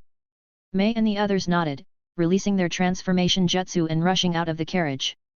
Meanwhile, after dealing with most of the Iwanin besieging him, Kyomu also rushed into the battlefield where Kakashi was. Back to back. Kakashi, their reinforcements have arrived. We have to fight with all we've got. Are you scared? I'm afraid you'll die before me. After feeling the wound on his back, Kakashi firmly shook his head. I'll be fine. Kyomu grinned, his eyes suddenly flickered, and together with Kakashi, they swung their swords fiercely towards the group of Iwanin closing in. Chapter 65. Kyomu and Kakashi's strength were definitely top-notch among Chunin, not to mention the weapons they wielded. Kyomu's prowess doesn't need much elaboration. Fighting one-on-one against special Jounin isn't just easy, but as long as it's not encountering renowned blood-stained ninja of the ninja world, winning isn't difficult. Kakashi, relying on the unpredictability and variability of Yukihime and the Hotaki swordsmanship, doesn't back down even in one-on-one fights when catching opponents off guard. But when the enemy outnumbers you, who cares about one-on-one? Mobbing is the best solution without any guilt. At this moment, the first wave of surviving Iwanin, combined with the Iwanin team that came to support, surrounded Kyomu and Kakashi. The number of personnel attacking them once again reached 20. Half of them were Chunin-level Iwanin. Kill the lower-ranking ninjas first. They said in unison. Kyomu and Kakashi both made this choice. Together, the Chunin-level Iwanin surrounding them were like chopping vegetables, easy to kill one by one. But when attacking the lower-ranking ninjas, the Chunin-level Iwanin took advantage of any opportunity to use their ninjutsu one by one. Chunin-level ninjas may not be ninjutsu powerhouses, but they couldn't resist their sheer numbers. Each of them, even if it was just one, brought about 10 or more C-rank or higher ninjutsu. One-handed seals. Earth style, Earth-land return. Kakashi heard the movement behind him, but he didn't bother, trusting Kyomu. As expected, the surprise attack of the Earth-style ninjutsu was blocked, and Yukihime and Kakashi's hands pierced the heart of a Chunin-level Iwanin from a bizarre angle, simultaneously severely injuring another Chunin-level Iwanin. At the same time, Kakashi's left hand swiftly reached for his ninja tool pouch, and with a flick, he knocked down a shuriken with an explosive tag attached. Kyomu. As Kakashi spoke, he threw Yukihime into the air and clapped his hands on the ground. Earth-style, Earth-land return. It was still a C-rank Earth-style defensive ninjutsu, but it was quite effective, especially against frontal attacks. The flames and shockwaves from the explosive tags were blocked, and the Yukihime that Kakashi had just thrown was precisely kicked back into his hand by a precise spinning kick from Kyomu. Swish! Yukihime turned into a streak of light, and just as the lower-ranking Iwanin prepared to attack Kakashi, one suddenly fell clutching his throat, while Kakashi, who had stood up again, reached out, and the blade of Yukihime suddenly lengthened, and as he retreated, the returning handle was grasped in his hand. The two of them cooperated seamlessly, and in a moment, they slaughtered all the lower-ranking Iwanin. Honestly, the lower-ranking ninjas did have some competitiveness, but in many cases, they were just cannon fodder. However, the deaths of the lower-ranking IWA-nin also provided opportunities for the remaining Chunin-level IWA-nin, resulting in Kyomu and Kakashi being injured to varying degrees. Although it didn't affect their movement in combat, it was the first time they had been injured in battle since graduating from the Ninja Academy. Lava Style, Melting Monster Technique. Mei suddenly joined in, not by relying on being close to Kyomu and Kakashi but at a medium distance, spitting out a large mass of fiery red corrosive slime. Even if it didn't cause casualties among the Chunin-level IWA-nin, their successive ninjutsu attacks experienced a brief interruption. Chance. Kyomu's eyes lit up, wielding his sword and rushing forward, slashing 3 times, immediately killing another enemy. With Mei's timely intervention, Kyomu and Kakashi regained the initiative in the battle. Previously, they fell into the rhythm of the attacks from the Chunin-level IWA-nin, forced to defend because of the excellent cooperation among the IWA-nin and the continuous ninjutsu pressure without a break. In addition to that, the deaths of the lower-ranking IWA-nin, although seemingly meaningless, at least slowed down Kyomu and Kakashi's offensive rhythm to some extent. Continuous and coordinated ninjutsu suppression, combined with the opportunities the lower-ranking IWA-nin risked their lives to create, and the numerical advantage, could hold back a jounin for a long time, let alone Kyomu and Kakashi now. Although Kyomu's yai could cut through ninjutsu, he still needed to take care of and coordinate with Kakashi. He couldn't just charge ahead blindly. But with Mei's joining, Kyomu finally freed up his hands. At the same time, the pressure on Kakashi also greatly reduced. The three faced the remaining Chunin-level IWA-nin, not only much easier but also, after a dozen exchanges, they had achieved a reversal. The balance of victory, with Mei's joining, tilted early in favor of Kyomu and Kakashi. Swish! A circular bright white dragon danced around Kyomu, and the last Chunin-level IWA-nin fell, becoming a soul under Kyomu's blade. "Don't you thank me?" Mei asked. "I thank your whole family." Kyomu said coldly, "What took you so long? And even without you, we could have killed them all." "Humph, you two were quite miserable just now." "That was just a matter of time, there wouldn't have been any accidents." Kyomu sheathed his sword, "And there's no room for sentimentality between us, you can leave now." Mei glanced back at another battlefield, where her 3 companions are fighting a jounin, a special jounin and a few chunin. "I helped you just now," Mei said anxiously, not standing close to Kyomu and Kakashi but at a medium distance. "We didn't need help," Kyomu said with annoyance. Leaving these words behind, Kyomu and Kakashi sat down tacitly to recover their strength, consuming what they had expended before. In terms of chakra, Kyomu had an energy storage ring, so he didn't have to worry for the time being. Although it wasn't full yet, it was enough to sustain this battle. Kakashi's consumption was great, as he had just used lightning-style chakra to activate his body cells and to perform the Hotaki swordsmanship. Ao Senpai is a jounin. If he is surrounded and killed, not only will the mission fail, but you won't be able to escape. Mei turned and ran, not forgetting to shout, "Aragami Kyomu, Hotaki Kakashi, even if you abandon the mission and run away early, your reputation will spread by the time I die." Such words had almost no effect on Kyomu. He didn't care about the mission or not, a ninja's professional ethics wasn't a reason for him to risk everything. Fighting for oneself was fine, but risking one's life for a hired mission, Kyomu's life wasn't that cheap. But Kakashi's face suddenly turned ugly. "What are you going to do?" Kyomu grabbed him. "Although those Kirinin are bastards, we can't give up on the mission." Kakashi was the son of Sakumo, who currently had a 100% mission completion rate in Konoha. With Sakumo as his goal all along, Kakashi attached particular importance to missions. Kyomu naturally knew this, but still intended to stop him. "That's the Kirinin's mission. Our mission is to safely escort the merchant caravan to the port. The mission isn't complete yet, I must go. Even if it costs your life. This is the fate of a ninja." Seeing that he couldn't persuade Kakashi, Kyomu could only change his words, "But we have to wait." Mei had the intention to sit back and watch the show. Did Kyomu have the same idea? "If we join in and cooperate with the Kirinin team, led by Jounin Ao, we can indeed clean up the IWA-nin, but what about afterwards?" Kyomu's words calmed Kakashi down. "Can you guarantee that the Kirinin won't turn on us? Don't forget, Terumi Mei just recognized both of us. What about when Jounin Ao is heavily injured?" Kakashi wasn't stubborn. I think it's possible, maybe we can take advantage of the opportunity. Yes, that's it. Kyomu nodded, there's no cooperation between ninja from different camps. Stabbing each other in the back is the norm. Calm down, Kakashi sat down again and put 2 soldier pills in his mouth. He had consumed a lot just now and could only recover quickly with this method. As for Kyomu, he just sat there resting and regaining his strength, which made Kakashi quite envious. Such physical fitness was really useful in a prolonged battle. Chapter 66. Mei, at this moment, intensely hated Kyomu. This guy lied to her last night, and today he's just standing by. Let's not forget that during the recent battle, she even helped him. Suddenly, Mei felt that besides having a cool fighting style, Kyomu was nothing but good looking and had decent strength. Anything else, he was utterly useless. Mei felt irritated. Before joining the battle, she kept looking back at Kyomu. When she saw him successfully stopping Kakashi, who was being incited, Mei gritted her teeth. He has no sense of ninja honor at all. Joining the fray angrily, but at the moment she started fighting, all the chaotic thoughts in Mei's mind disappeared, and all her focus was on the ongoing battle. Lava release, melting apparition technique.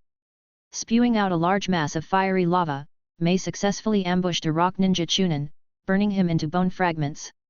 Wiping off the sticky red liquid left at the corner of her mouth, Mei flicked her reddish-brown hair and, holding a kunai, charged towards another person. Her movements were agile, and her strength was quite impressive. With Mei joining the battle, the pressure on Ao lessened suddenly, but he was still struggling.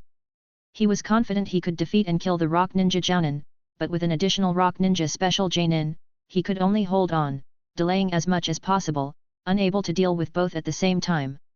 And if the fight dragged on, there was an 80% chance he would become a dead soul under the rock ninja's hands. The battle continued, with Mei killing another rock ninja Chunin, but her 2 companions were now casualties. Ah!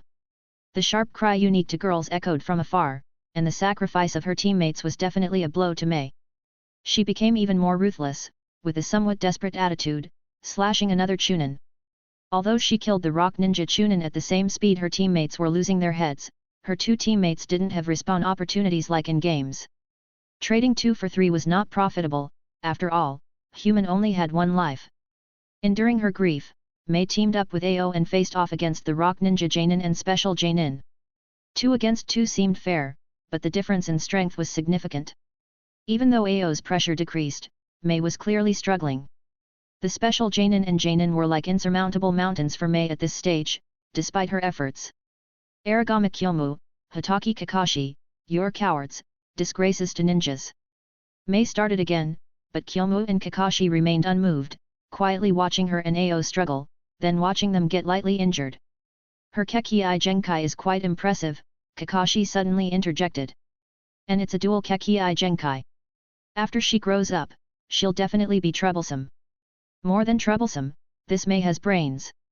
She could become a threat in the future. Kill her. I think so, Kyomu nodded. Although she's beautiful, the more beautiful a woman is, the less reliable she is. Killing her will solve the problem once and for all. T/N. Kakashi glanced up and down at Kyomu, this is the first time I've seen you say so much about a woman. Really? Kyomu denied categorically. My relationship with Rin is also very good. But you haven't praised her like this before. Glaring at Kakashi, Kyomu shook his head, it's a fact that she's beautiful, but that doesn't stop me from wanting to kill her. Kyomu didn't care if Mei was the future 5th Mizukage, he really wanted to kill her. From the beginning, she came over with ulterior motives, trying to use him and Kakashi as pawns. When the rock ninja ambushed them, she stood by, wanting to kill 2 birds with 1 stone. And now that things were getting out of control, she wanted to use some favors and verbal provocations to make him and Kakashi help them defeat powerful enemies. Ao is heavily injured.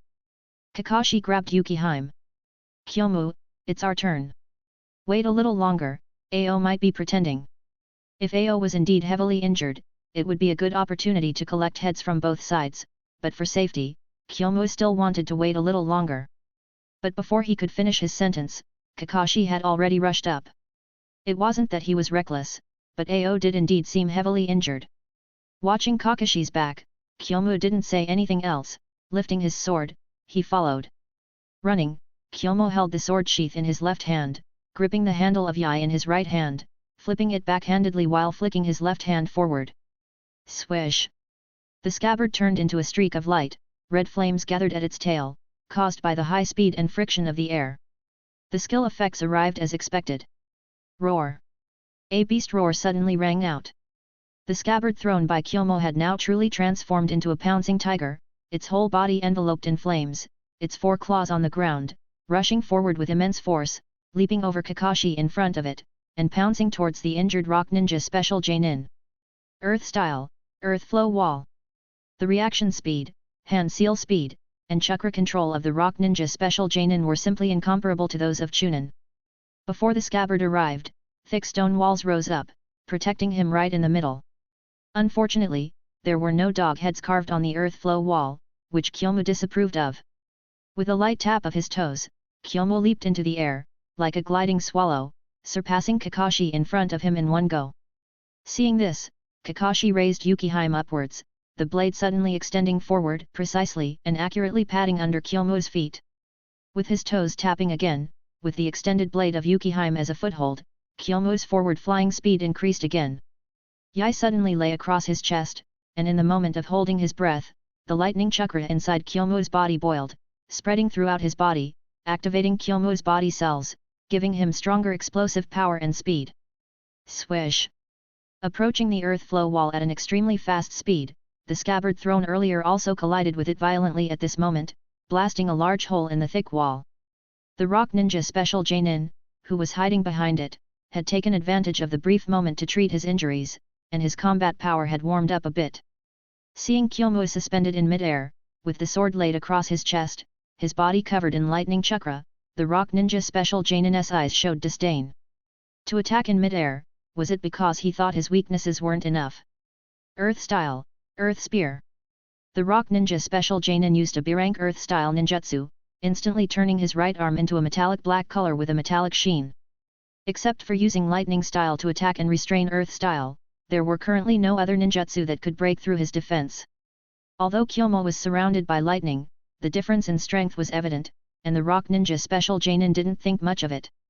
Suddenly, his palm took on a sword-like posture, and his hard and sharp right arm was like a diamond that could pierce through everything, stabbing violently towards Kyomu in mid-air. At the same time, on the ground below Kyomu, dense and sharp stone spears suddenly emerged, undoubtedly Earth Style, Earth Spear. In an instant, Kyomu, suspended in mid-air, was facing a double-sided attack, and if handled improperly, he would likely meet his doom. But how could Kyomu follow the script the enemy had written for him? Yai held in front of his chest suddenly swept forward. Ka! The cry of a phoenix sounded, and the scorching aura took the shape of a fiery phoenix, carrying sharp and mighty force, surged towards the rock ninja special Jainin. There was surprise in the special Jainin's eyes, but he was very confident in his Earth Style, Earth Spear. He could withstand it and even counterattack. And Kyomu, who had swung this sword, was in a precarious situation.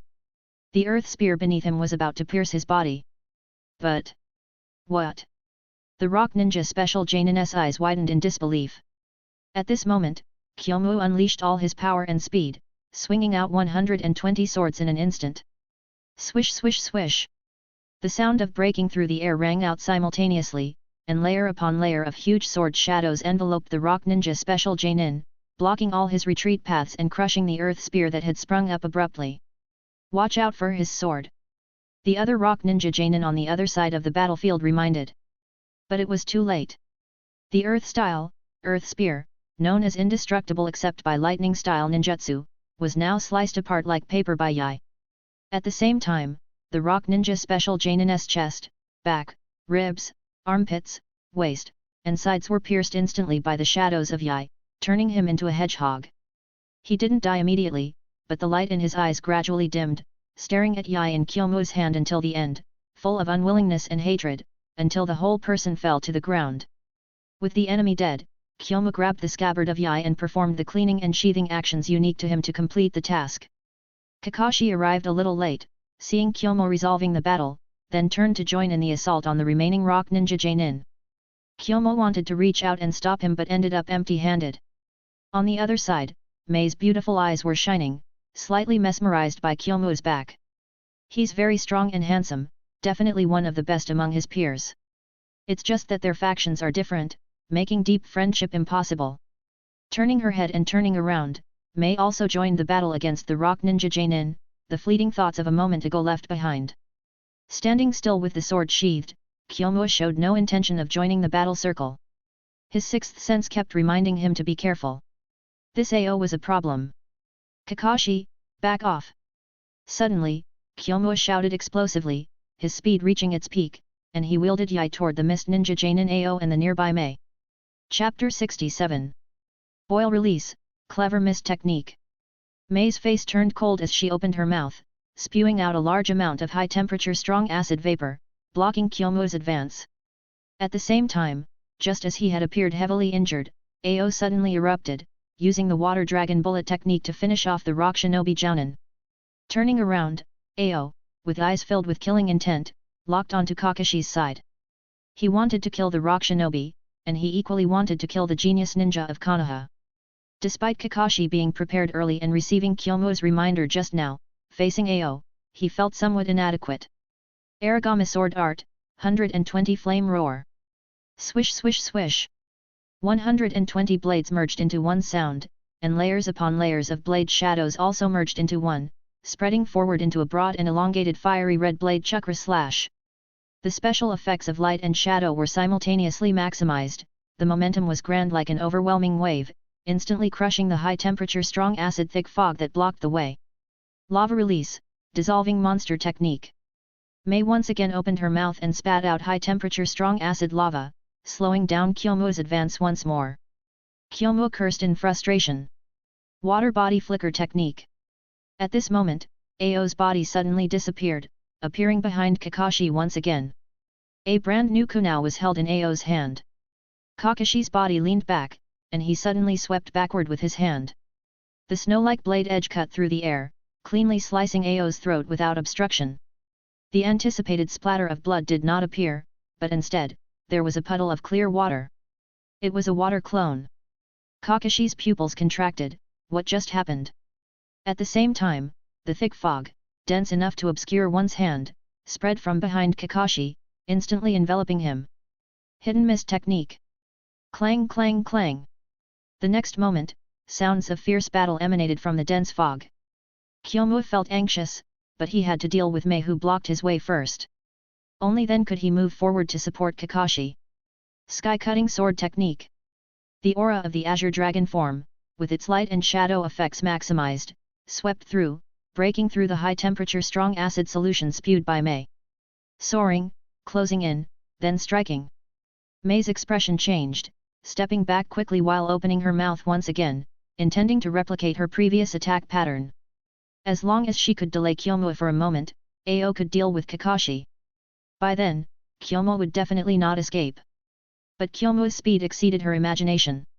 Suddenly tilting backward, his body almost parallel to the ground, Mei narrowly avoided the blade chakra Kyomu casually swung out.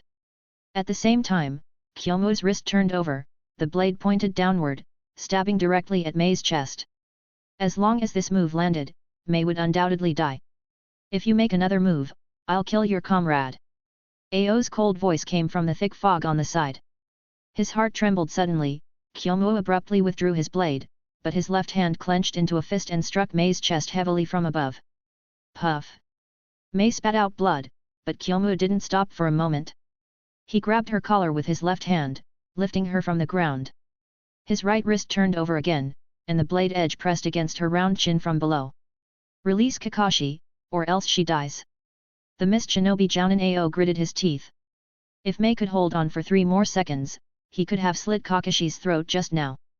As the dense fog dispersed, Kakashi, whose chakra had been sealed all over his body, appeared in Kyomu's line of sight.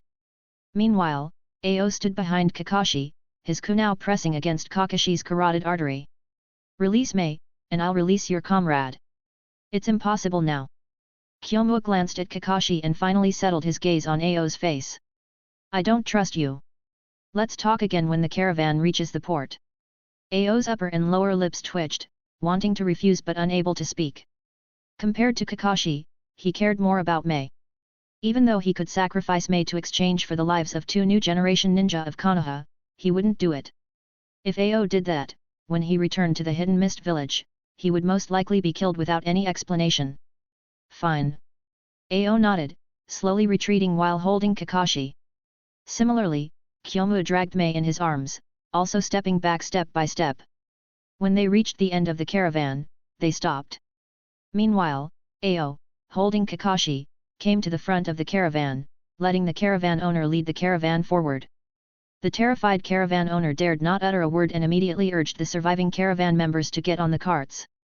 The kunao in his hand tapped Kakashi's back, "Don't even think about escaping, or I'll definitely kill you. You don't dare to kill me."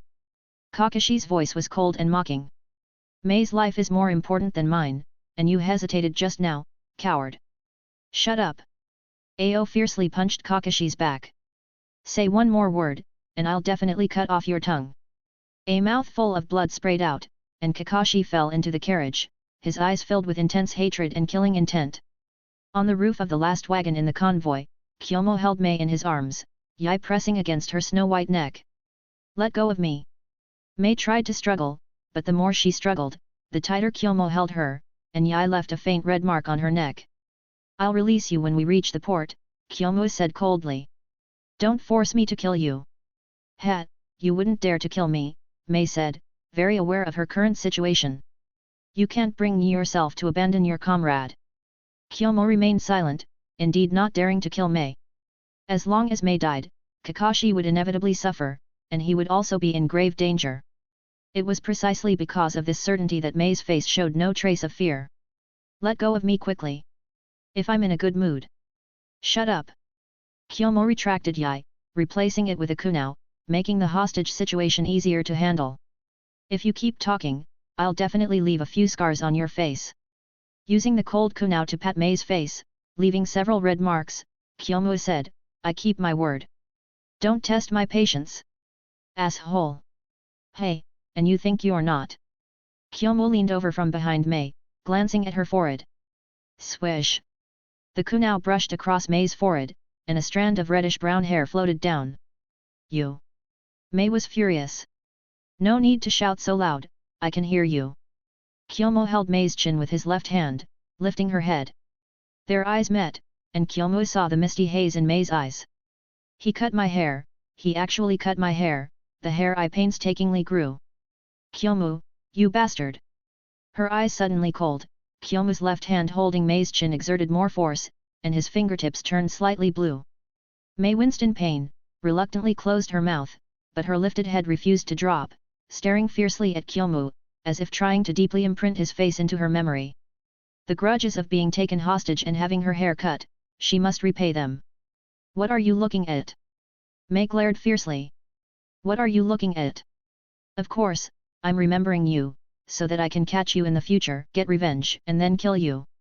Kyomu sneered without answering, but instead gave her a slap on the head from behind, quite forcefully, without any mercy.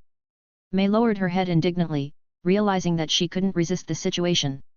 The two didn't speak anymore, but Kyomu still didn't release Mei from his embrace, and Mei didn't struggle anymore. If he wanted to hug, then let him hug, it didn't matter.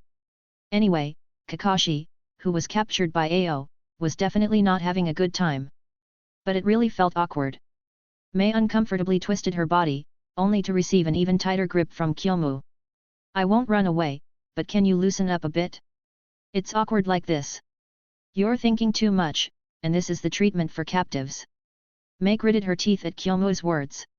Although she understood that there was no distinction between men and women among ninjas, and everyone was treated equally in life and death, from childhood to adulthood, Mei had never been hugged like this by a boy. Glancing at Kyomu's chin, Mei lowered her head again, blinking her eyes, not knowing what she was thinking. After 3 or 5 hours, Kyomu felt that something was wrong with Mei in his arms. The neck that had just been raised suddenly softened. Kyomu was surprised. Was she unconscious? Kyomu was very clear about the strength of his previous punch. But upon closer observation, Kyomu burst into laughter. "This woman is really audacious." Kyomu raised his head again, continuing to focus most of his attention on the front, watching Ao's every move, and gestured with the kunao at Mei's neck a few times, as a warning. Ao's eyes were full of killing intent, but he could only endure it and didn't dare to act against Kakashi. In this way, both sides were deadlocked. But this Mei, while sleeping, actually drooled, leaving Kyomu's hands wet.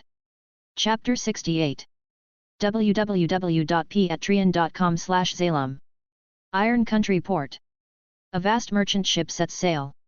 On the deck, Mei gazes towards the direction of the port, clutching a dozen detonating tags in her hand. These were gifts Kyomu gave her when exchanging hostages.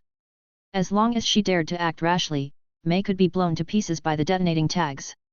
And now she can only take them off and hold them as a mark of shame.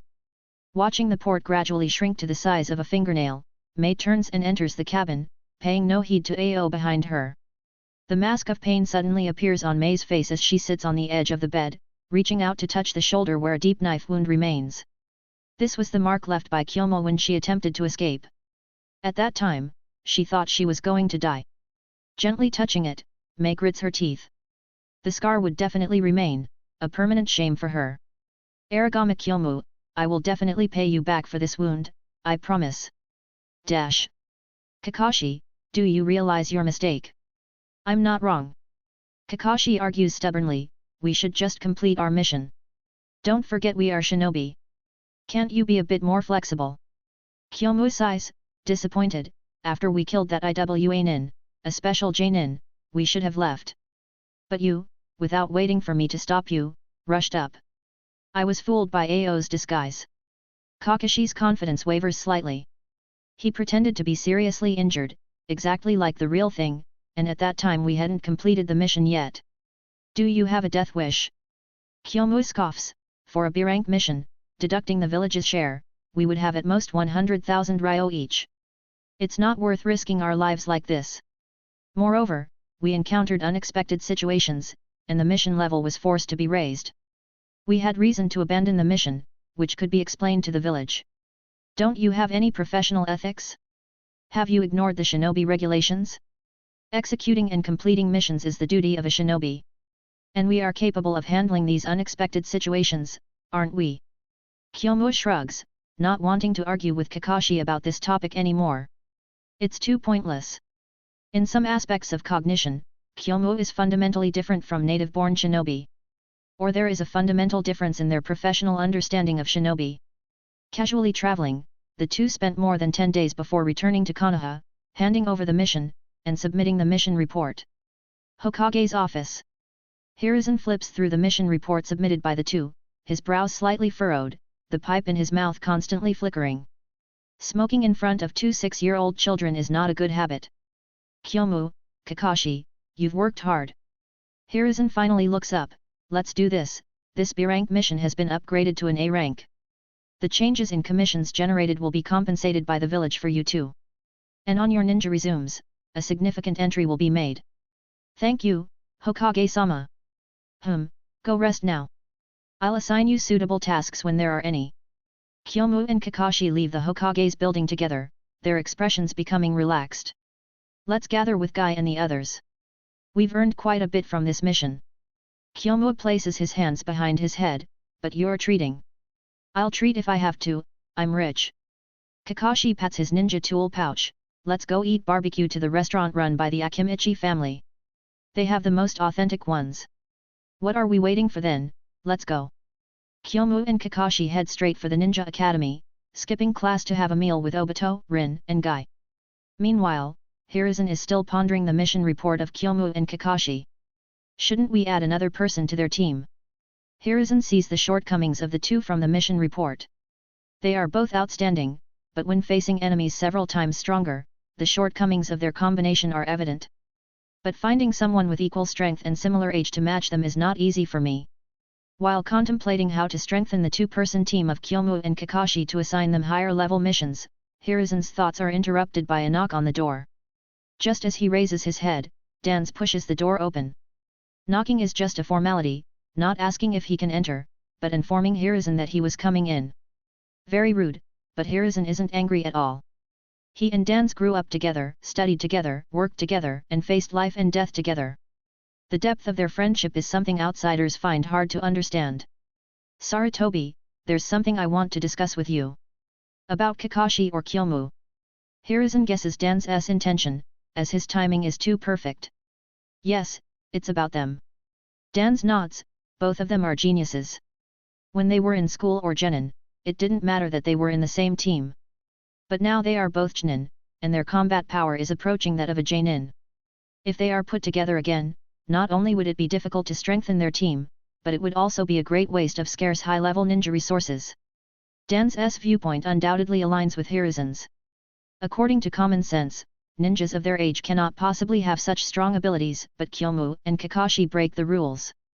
Therefore, many established rules no longer apply to them.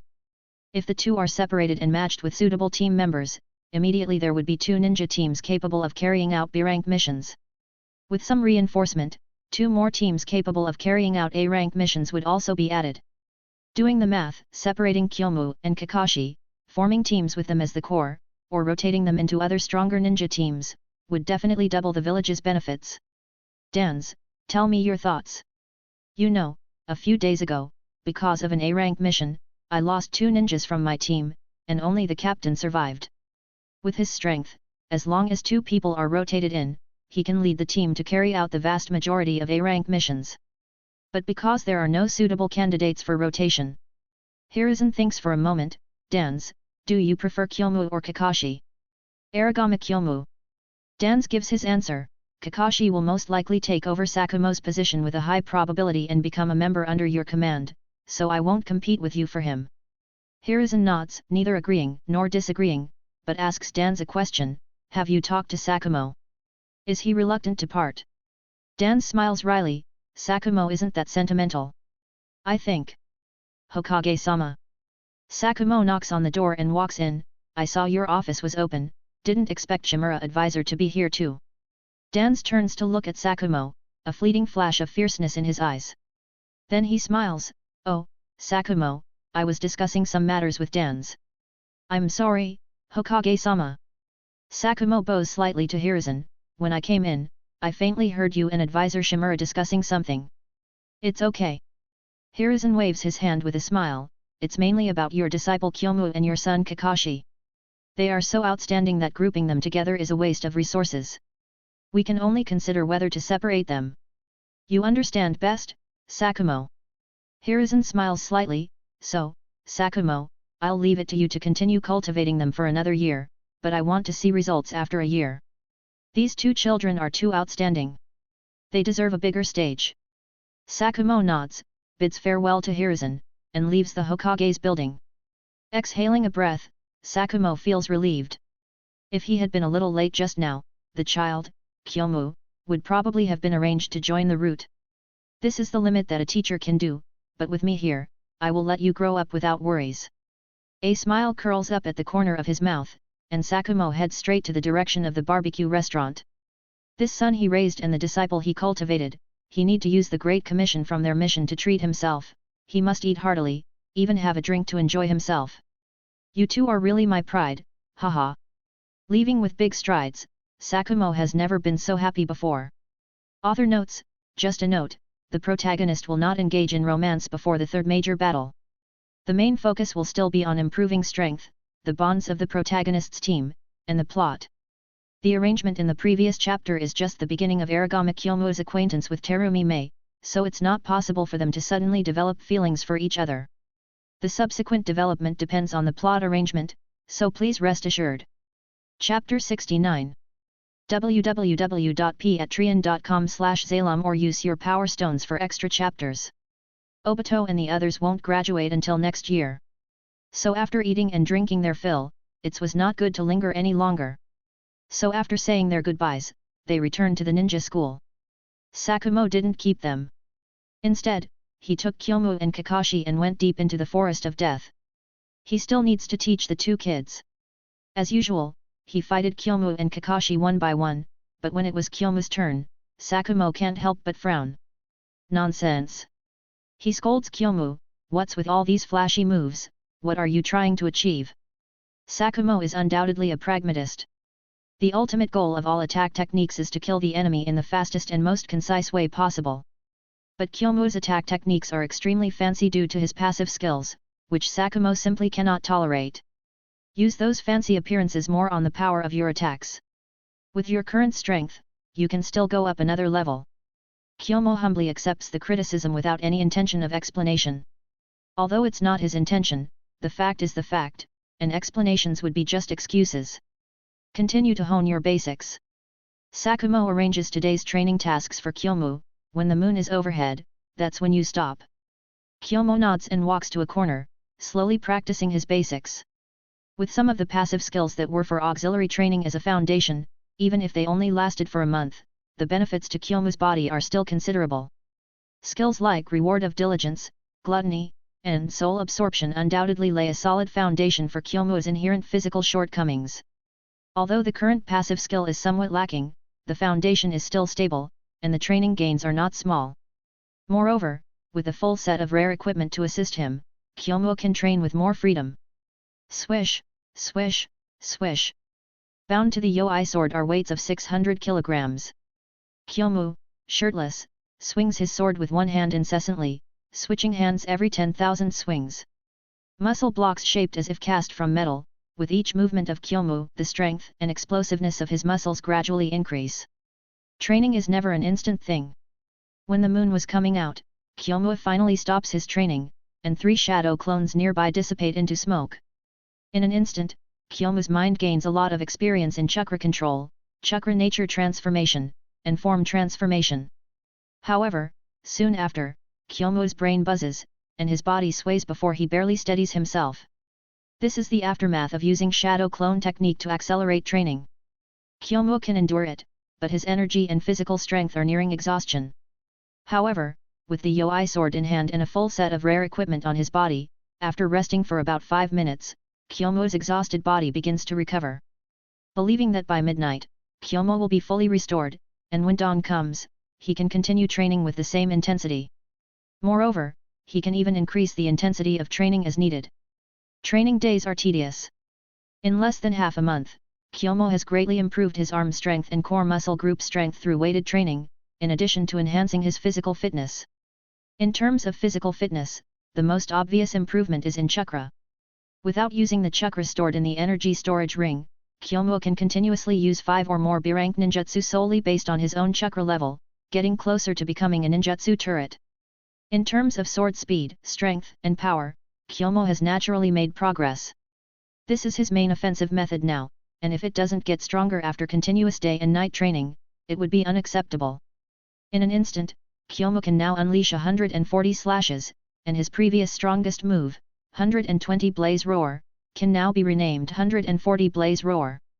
If he continues to progress at this rate, it's believed that one day he could unleash 1,000 slashes, 3,000 slashes, or even tens of thousands of slashes in an instant.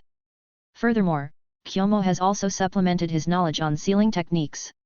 Although Sakumo is not very proficient, he is capable of using commonly used intermediate and advanced sealing techniques, which is enough to teach Kyomu. At the end of the month when Sakumo went on a mission again and the new month begun, a new passive skill was promptly refreshed. Passive skill, no loss in transactions. Skill description, during the skill duration, a visible halo with a radius of 10 meters will appear, only visible to you. Within the halo coverage area, people with talents superior to yours will unconditionally lease their talents to you, those with talents inferior to yours will share their talents, as well as the talents you have leased, with them for a fee. Note, when sharing, the fee will be 1/3 of the recipient's training gains will belong to you. Skill duration, 30 days. Message, hey, I hate unscrupulous merchants, but I don't refuse to become one. Boom. Kyomu suddenly rose from his rocking chair, excitement evident in his eyes. Yes, that's right, this is it. After several months, a powerful passive skill has finally emerged again, and it's exactly the type Kyomu desires most. Taking others' talents for oneself, although unable to stack, can still select the best. As long as he walks around Konoha with the halo, Kyomu's comprehensive talents will undoubtedly make him the most worthy shinobi in Konoha. Moreover, when sharing with others, he can still gain an additional 1/3 of the profit. Isn't this a no-loss transaction? Is just this. Kyomu pondered, if I only train with Kakashi, Obito, Rin, and Gai, the same training subjects will yield an additional gain equivalent to 1.3 times my own training results. But if I find a place with more people to train, the multiple of additional gains will definitely increase. However, doing so also has its problems. Firstly, there's the issue of the halo coverage area, which can't accommodate as many people as imagined. Even if there are many people, in public training grounds, the training subjects of ninjas appear disorderly, resulting in random additional gains. Moreover, the ninjas on public training grounds are generally average in strength. Even if they gain talents, without equivalent knowledge, they cannot fully realize their talents. Thinking up to this point, Kyomu already had a plan. He didn't intend to expand his circle, and he would still only play with Kakashi, Obito, Rin, and Guy.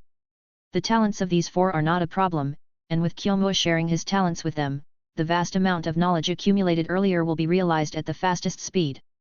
And the extra gains Kyomu obtains will be more advanced and more in line with his current situation.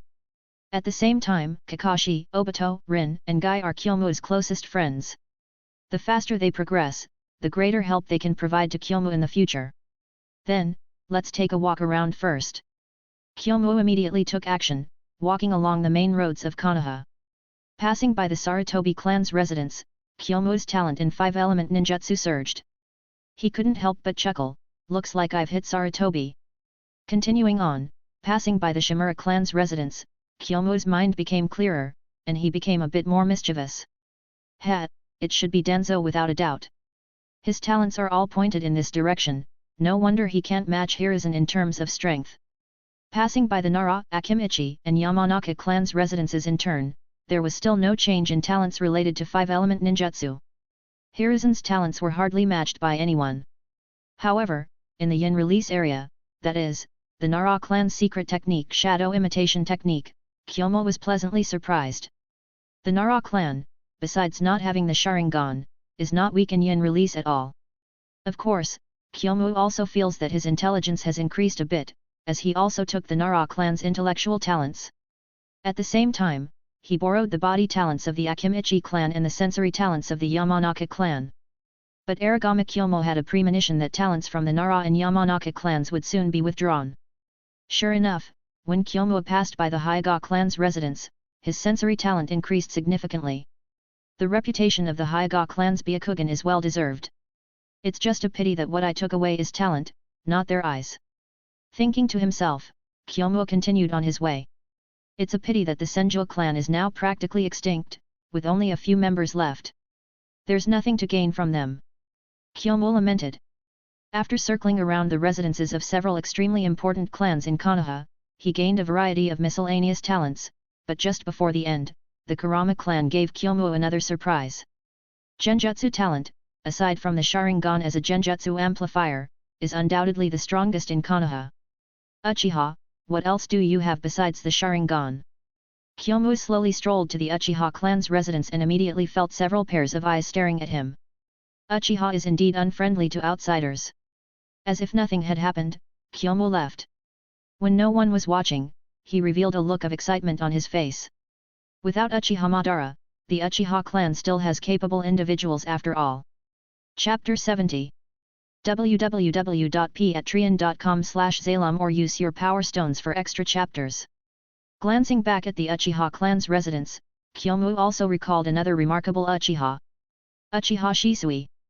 He is 5 years younger than Kyomu and currently only 2 years old. It goes without saying that Shisui's talent in Genjutsu is exceptional. The Dojutsu Kota Amatsukami born after awakening the Mangekyo Sharingan, is a manifestation of his outstanding Genjutsu talent. Of course, it was not only the increase in Genjutsu talent, but Kyomu also has a feeling that his talent in body flicker technique has suddenly improved. Genjutsu and body flicker technique, the combination of these two sharply increased talents, who else besides Shisui could possess them? It's just that his mind isn't very bright, Kyomu smirked. You sacrificed your family for the sake of everyone, but has this village ever sacrificed something for you? This isn't Kyomu being narrow-minded, well, let's just say it's narrow-minded. After all, he doesn't have the same enlightenment as Shisui. With his hands in his pockets, Kyomu continued to stroll around without lingering near the major ninja clan residences for long, instead focusing his attention on the residential area. There are 2 tough guys living here. Turning around the winding alleys, when he reached a 2-story building, Kyomu's spirits suddenly lifted. Looking up at the room where the lights had already gone out, Kyomu quickly left. It's better to leave once the goal is achieved, without giving others time to react. So Minato is already living with Kushina. After getting farther away, Kyomu began to mutter to himself, that makes sense. Both of them just turned 18 this year. It saves him the trouble of finding both of them. Kyomu won't say anything about their relationship. Besides, in his opinion, when it comes to men and women reaching a certain age and depth of feelings, taking that step is just normal. Kushina's talent in sealing jutsu and perception is truly unmatched in Konoha. But it's not surprising. The Uzumaki clan is unique in these two aspects. As for Namikaze Minato, he's really an untapped treasure. Kyomu carefully comprehended the various talents he possesses, pinpointing the contributions made by Minato. Talent in body flicker technique is stronger than Shisui's, and even stronger is the talent in space ninjutsu. In addition, the talent in sage mode cultivation and wind chakra nature is only slightly weaker than the above two talents. This guy really is unparalleled in Konoha. Unable to help but glance back at the residential house behind him, Kyomu couldn't help but shake his head and lament, if it weren't for your early demise, you could have had a broader stage, but fate is unpredictable. Putting away some of the emotions in his heart, Kyomu resumed his pace towards home. Having almost circled around Konoha, among the cream of the crop, Kyomu's individual talents are tied for first place with only one other person in the village. But in terms of overall talent, Aragami Kyomu is undoubtedly the most worthy. Rest up, let's get started tomorrow. The next morning, Kyomu didn't hesitate to intercept Obito, Rin, and Guy at the entrance of the ninja school. Skipping class again. Rin, being a diligent student, sighed. You got a lecture from teacher last time you skipped. Obito felt somewhat awkward. On one hand, there was his good friend Kyomu, on the other hand, his crush. He hesitated for a moment and ended up not saying anything. Guy, on the other hand, was quite excited. Whether or not he skipped class, he was always at the bottom of the class, but after skipping class, he could learn a lot from Kyomu. Moreover, since Kyomu and Kakashi graduated, his encounters with them became fewer and fewer. Especially when the two went on missions, it was common not to see them for 10 days or even half a month. Without frequent encounters, there was naturally no chance to spar, without sparring, there was no chance to learn from failure, and without learning from failure, how could one discover shortcomings and make progress? Kyomu, it's okay, I'll go with you. Guy declared. Kyomu turned to Rin. I'll talk to teacher about this. Just trust me. Well, all right, Rin agreed. But you can only skip class for 1 day. Finally, Kyomu's gaze fell on Obito. What about you, you forgetful guy? Obito blushed, feeling a bit embarrassed. Since Rin doesn't mind, I don't have a problem either. Giving Obito a punch on the shoulder, Kyomu felt somewhat helpless but didn't say much more. Obito's temperament was just like this. As long as he didn't go too far, there was no need to completely change him. Kyomu didn't have the time for that right now. Waving his hand, I'll go talk to teacher. You guys go directly to the place we used to go to and rendezvous with Kakashi. The group went their separate ways, and after 2 years, Aragami Kyomu once again met with teacher Shozo. After exchanging pleasantries, Kyomu casually mentioned about taking Kakashi and the others to skip class. Shozo gave him the green light after a little lecture. His former student's strengths were already beyond his comprehension. He estimated that he wouldn't last 5 moves against Kyomu. But as he watched Kyomu leave, Shozo felt extremely relieved. The more talented and powerful his former student became, the more pride he felt as a teacher. In no time, the 5-person team from the past reunited. With simple chit-chat, the 5 quickly found the atmosphere they had back in the old days, and the temporarily cooled bonds of friendship reignited. I feel like my mind is much more agile, Obito tapped his forehead.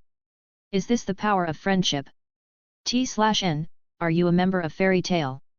It's the power of youth, Guy corrected him solemnly. Oh, come on, Obito's just had a sudden breakthrough, no need to attach so much meaning to it, right? Kakashi targeted Obito as usual. We're all this age, and if you don't have a breakthrough by now, when will he? Kakashi! Obito shouted angrily, preparing to fight Kakashi. Seeing this, Kyomu sighed and quickly separated the two. You two calm down. Time waits for no one, it's better to focus on training. Kyomu, what's your plan? Kakashi had a cold demeanor. Our training progress is different from theirs. Kakashi was direct, but it was a fact. Being 2 years ahead, after graduating, Kyomu and Kakashi left Obito and the others far behind. Their shadows couldn't even be seen. It's simple. Kyomu had thought about it yesterday. It's a very basic but difficult to master technique that can make our training objectives highly consistent. Kakashi didn't interject, only showing a questioning look, indicating Kyomu to continue. Body flicker technique. Kyomu gave the answer. I think everyone understands the characteristics of body flicker technique. Once mastered, its effects are remarkable, it's a jutsu that can create miracles. Although that's true, the threshold for mastering body flicker technique and its upper limit are quite awkward, Kakashi frowned. Only by mastering higher level chakra applications can you truly refine body flicker technique to the highest level. But if you have that ability, why bother mastering body flicker technique? Practicing a few B rank or even A rank ninjutsu is better, with higher upper limits and wider application. Kakashi was right, otherwise body flicker technique wouldn't be so mediocre. This jutsu tests talent too much. People without talent in this area wouldn't waste a lot of energy on this jutsu. Don't worry, with my keen observation, you all have nearly perfect talent in body flicker technique. You must be kidding. Kakashi shook his head. I know my situation very well. Body flicker technique. Let's not jump to conclusions. Just perform a body flicker technique and see for yourself. Kyomu didn't elaborate. No practice, no say, right? Seeing Kyomu's insistence, Kakashi naturally went along with it, either to make him give up or to let him see the reality. He then used a body flicker technique.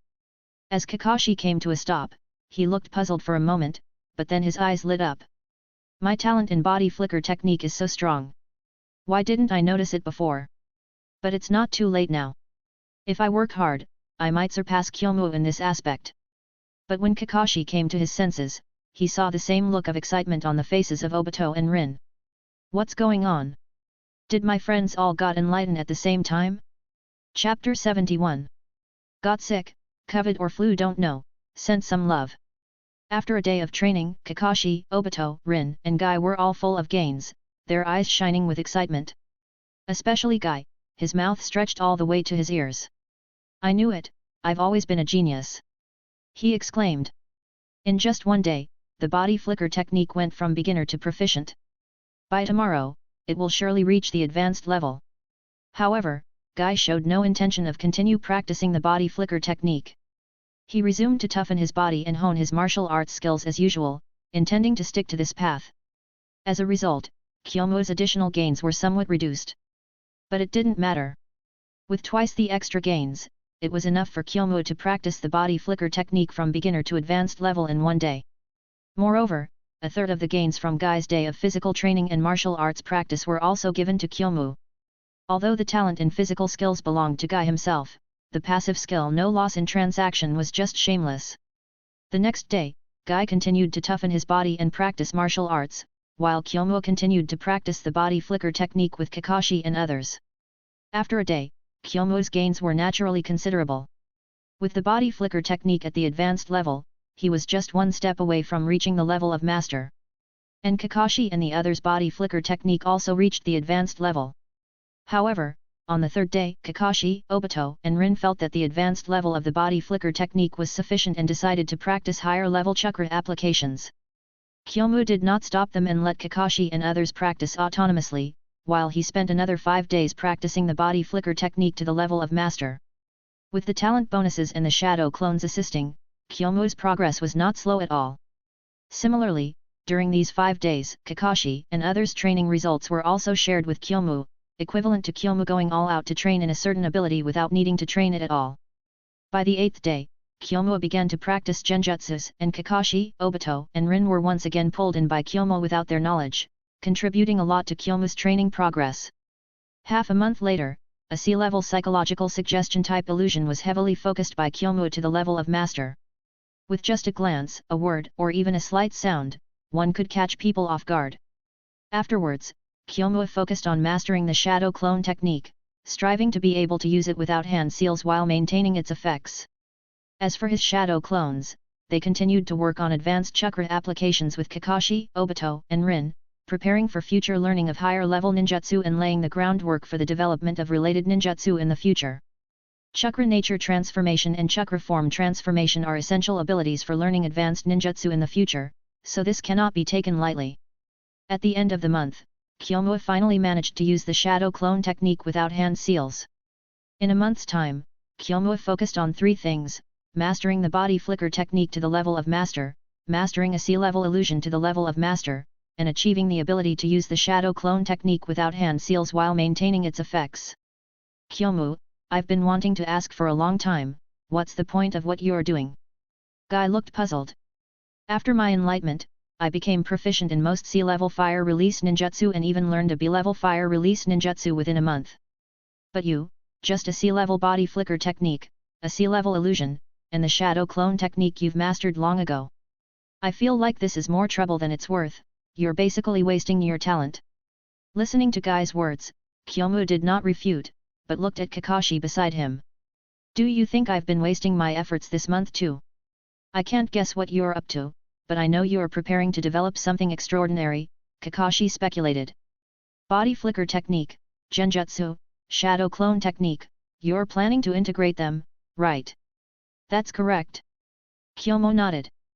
Guy was puzzled. But isn't this wrong? How do you plan to integrate 3 seemingly unrelated ninjutsu?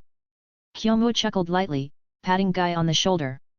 With just these 3, they do seem unrelated, but what if we add a sword technique? What do you think will happen? Guy was stunned in place, and Kakashi furrowed his brows in thought. The next moment, both of them looked up, their faces showing astonishment as they looked at Kyomu. Guy had an answer in his heart, but Kakashi blurted out first, Kyomu, are you trying to develop a technique similar to the dance of the crescent moon? Exactly. Kyomu patted the hilt of his shadow, but the leaf sword technique dance of the crescent moon has its drawbacks, so I'm considering retaining some of its features and replacing the rest with the body flicker technique, like this. Swoosh. Suddenly, Kyomu appeared behind Guy, Yoi in his hand swinging towards the back of his neck. Guy could react, but before he could act, 4 or 5 identical Kyomus had already surrounded him. Guy stood still, mechanically asking, which one is the real one? None of them. Kakashi spoke up, giving Guy a rather terrifying answer. How is that possible? I clearly felt the sharpness of Yoi. Guy's skeptical voice abruptly stopped as the 4 or 5 Kyomus around him suddenly disappeared, leaving only one, which wasn't Kyomu's true body, but his shadow clone. Kakashi is right, Kyomu said as he emerged from behind Kakashi at this moment. Yoi held low at his waist, body flicker technique, genjutsu, shadow clone, and a sword technique, when combined, this is the result. Very impressive. Kakashi nodded sincerely, the first person to see you use this move won't live to know the truth. But, what exactly is going on? Guy scratched his head, why do I have shadow clones and illusions around me, while Kakashi has your real body?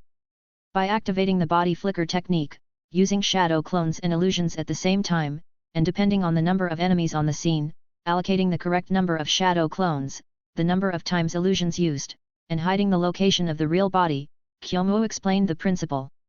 In other words, in an instant, you and your teammates can find dozens of me, which could be illusions, shadow clones, or my real body. So when faced with attacks from 3 or 4 directions in an instant, how would you react? Even if you manage to block them, with my current proficiency in the body flicker technique, what would you do the next moment? Both Kakashi and Guy fell silent. After a while, Guy sighed, looking lifeless. It's impossible to solve. There is a way to deal with it. Kakashi offered a counter-argument, the psychological suggestion type of genjutsu that Kyomu uses is only C rank. As long as your strength is sufficient, you can completely resist its effects. There is also a powerful perception ability that can instantly locate where Kyomu is hiding. And using large-scale damage type ninjutsu can break through the shadow clones, and Kyomu's move will naturally collapse. Kyomu nodded calmly. Indeed, that's the flaw. There's no such thing as a perfect technique in the world. But Kakashi, how many people in the ninja world possess the abilities you mentioned? Kakashi fell silent. He didn't have them.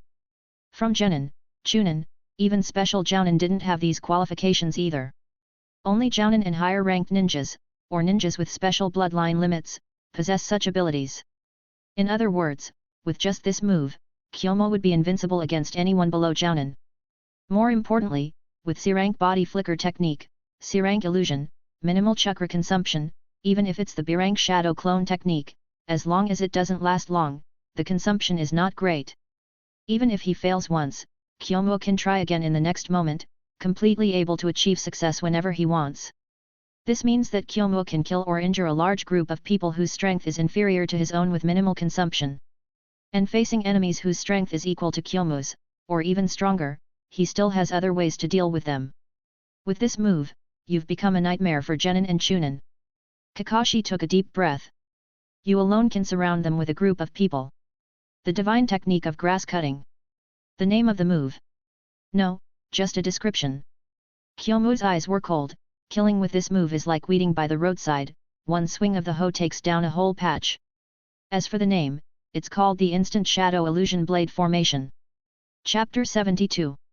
A month had passed, and Kyomu had also mastered a divine technique similar to the Flying Thunder God technique. Although the upper limit was vastly inferior, when faced with a siege, the ones who should run, defend, and feel the pressure were the enemies. Unless a group of people with equal strength to Kyomu besieged him, weaker enemies than him no matter how many came, will be just cannon food till Kyomu's physical strength and chakra were exhausted. The gap between him and Kakashi widened further, forcing Kakashi to think about developing a powerful new technique. He had to step out of his comfort zone to catch up with Kyomu, who had already surpassed him by far. However, when Kyomu's new passive skill refreshed at the beginning of the month, Kakashi and the others felt as if they had fallen from heaven into hell. Kakashi was still fine, but the prodigy who had spent a month withered back to his original state, making him suspicious for several days in a row. And in that month, Kyomu and Kakashi were assigned a new mission. This mission is classified as a B-rank mission, but it could escalate to an A-rank mission at any time. If things go south, I authorize you to retreat. These were the words of Hiruzen, naturally aiming to protect Kyomu and Kakashi. Kyomu was very satisfied that Hiruzen had such awareness, but Kakashi sneered at it.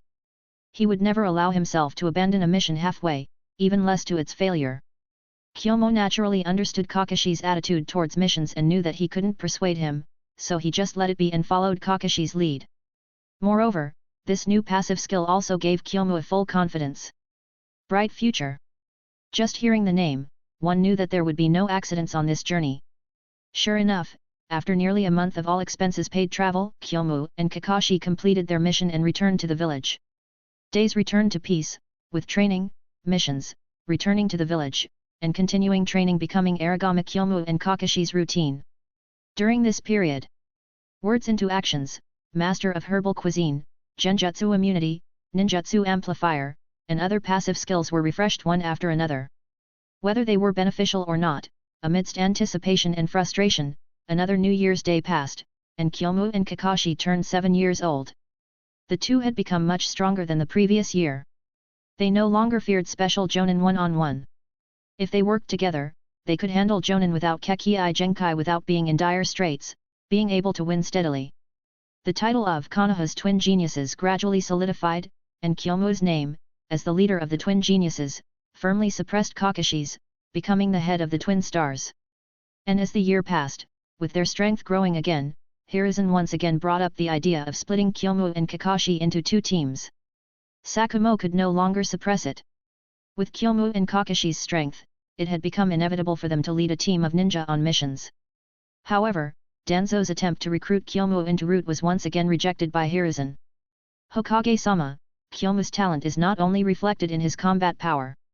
He also has a knack for teaching. Hiruzen became interested. Oh?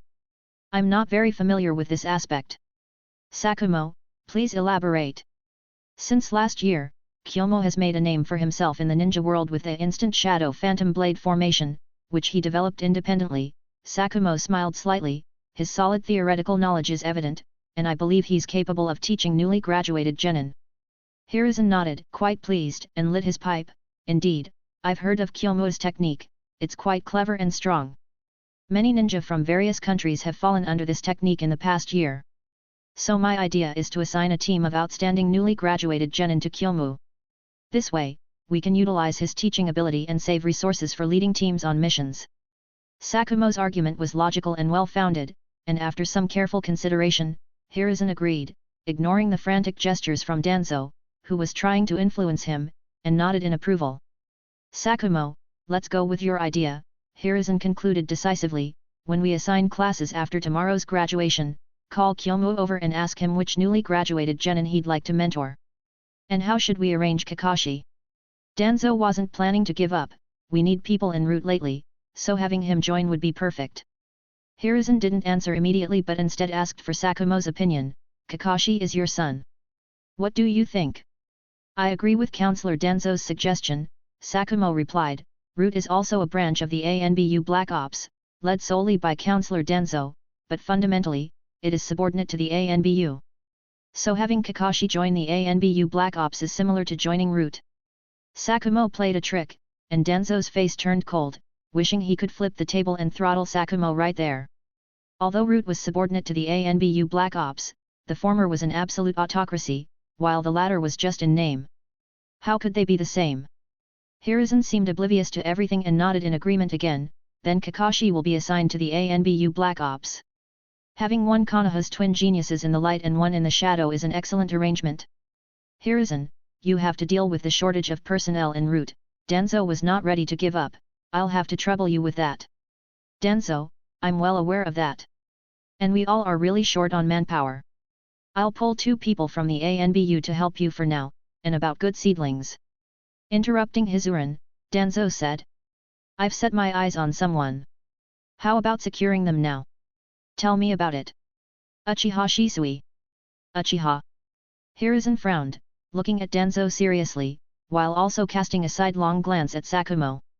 Hokage-sama, I'll inform Kyomu and Kakashi of their assignments. I'll take my leave now. Sakumo left tactfully, leaving only Hiruzen and Danzo in the office.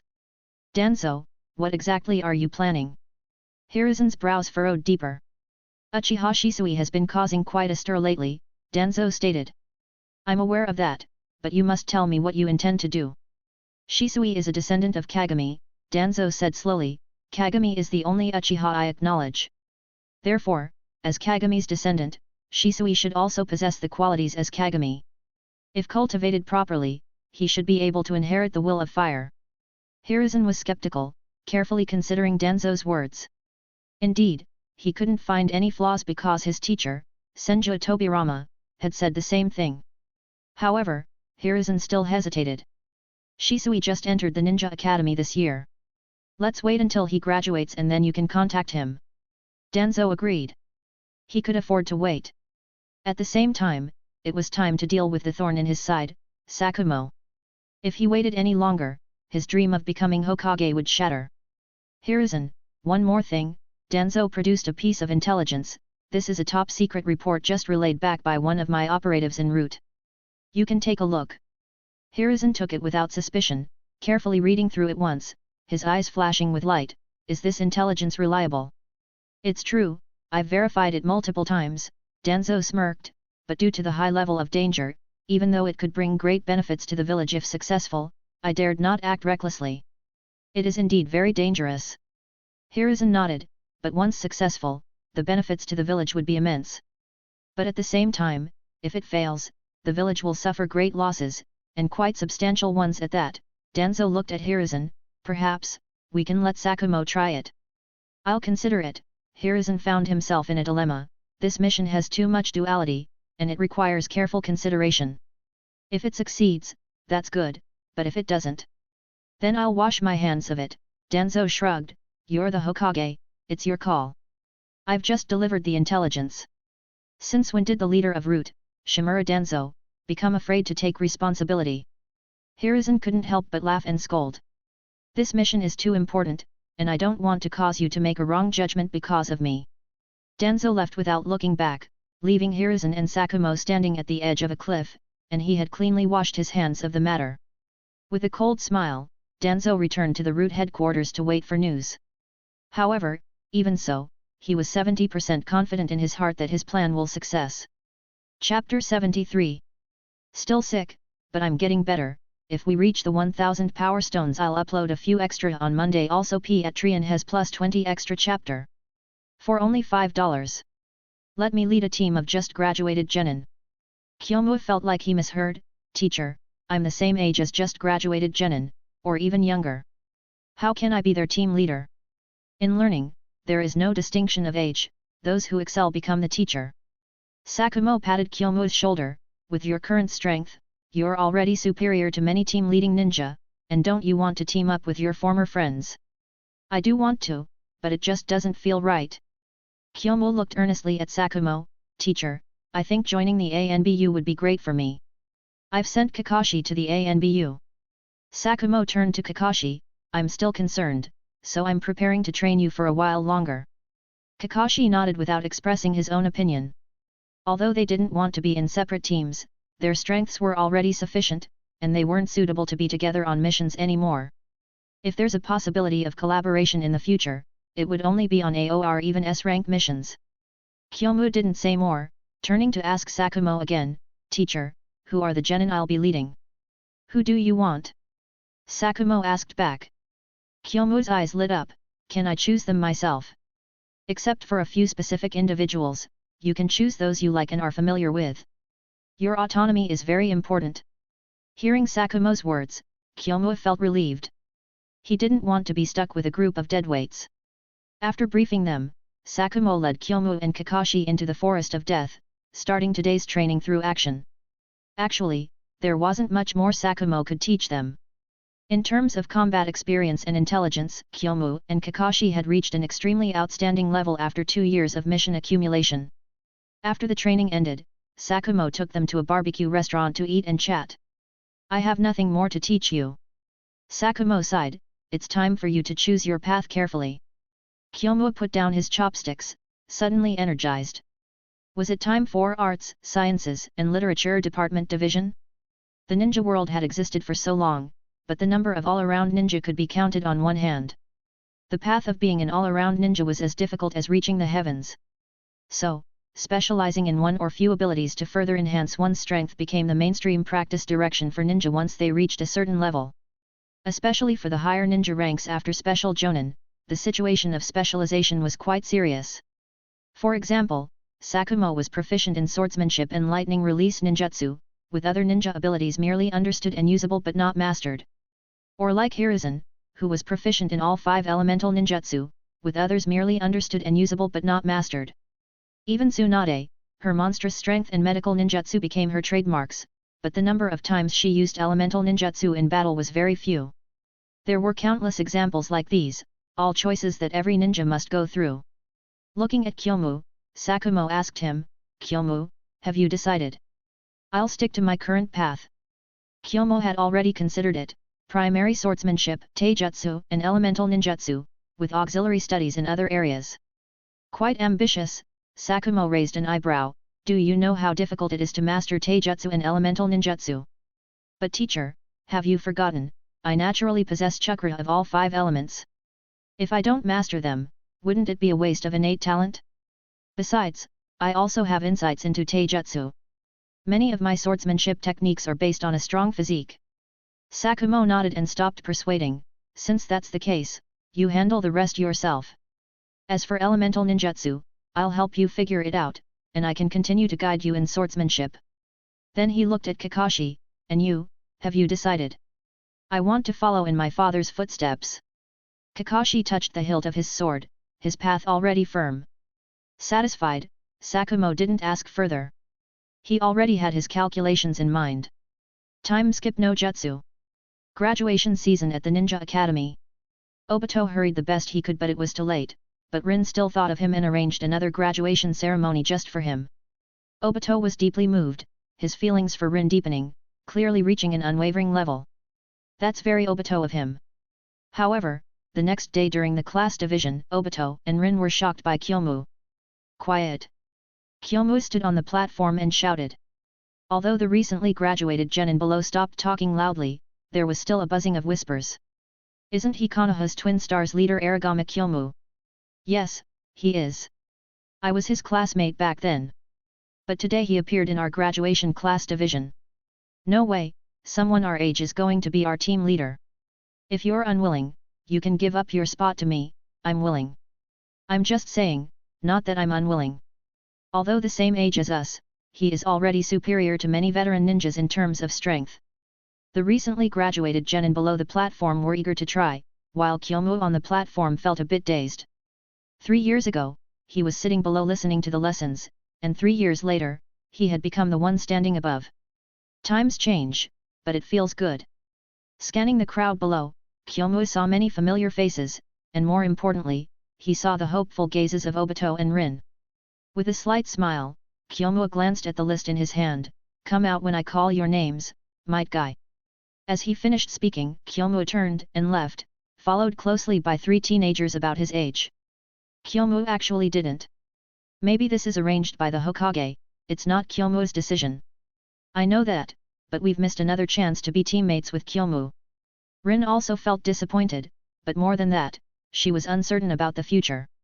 Would she and Obito be assigned to the same team? Would they have an excellent team leader?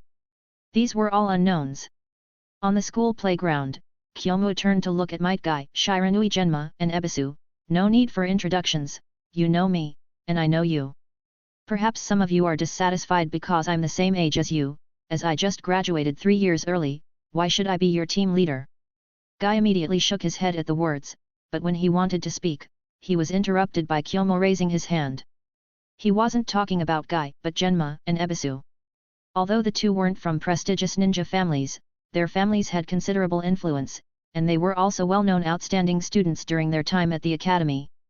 What Kyomu had experienced by graduating 3 years early, the village wouldn't publicize it for him, as it was classified information. So, it was quite normal for Genma and Ebisu to feel aggrieved.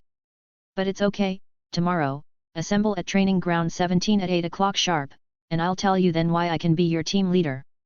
"Okay, Guy, stay, you two can leave." Genma and Ebisu nodded, then left without saying a word. After they left, the serious expression on Kyomu's face disappeared, and he put his hand on Guy's shoulder, surprised. "Yet." Guy nodded, "I never thought I'd be in the same team as you, Kyomu, even if it's under these circumstances." "Not used to calling me teacher?" "Not really, it just feels a bit awkward." "Haha, then just call me by my name, like before." Guy nodded, feeling relieved. If he became Kyomu's disciple, how could he still compete as rivals? Although it couldn't be seen, Guy still had this persistence in his heart. After that he left with Guy, without waiting for Obito and Rin, as the two of them were busy today and tomorrow.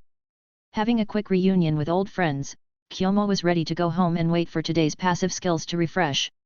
But shortly after arriving home, Sakumo came knocking urgently, looking somewhat anxious. "Kyomu, I'm about to go on a mission, it's urgent." Kyomu's heart skipped a beat and couldn't help but touch the pendant he had kept in his ninja tools bag for a long time. "This is a 5 elements ninjutsu scroll borrowed from me and the Hokage. It contains many versatile B-rank 5 elements ninjutsu, which will be very useful for you. Study it carefully." "Don't worry, teacher, I will." Sakumo smiled, patted Kyomu's shoulder, then turned to leave. "Teacher, take this with you." "What's this?" "A small gift prepared for you, for safety." "You're considerate."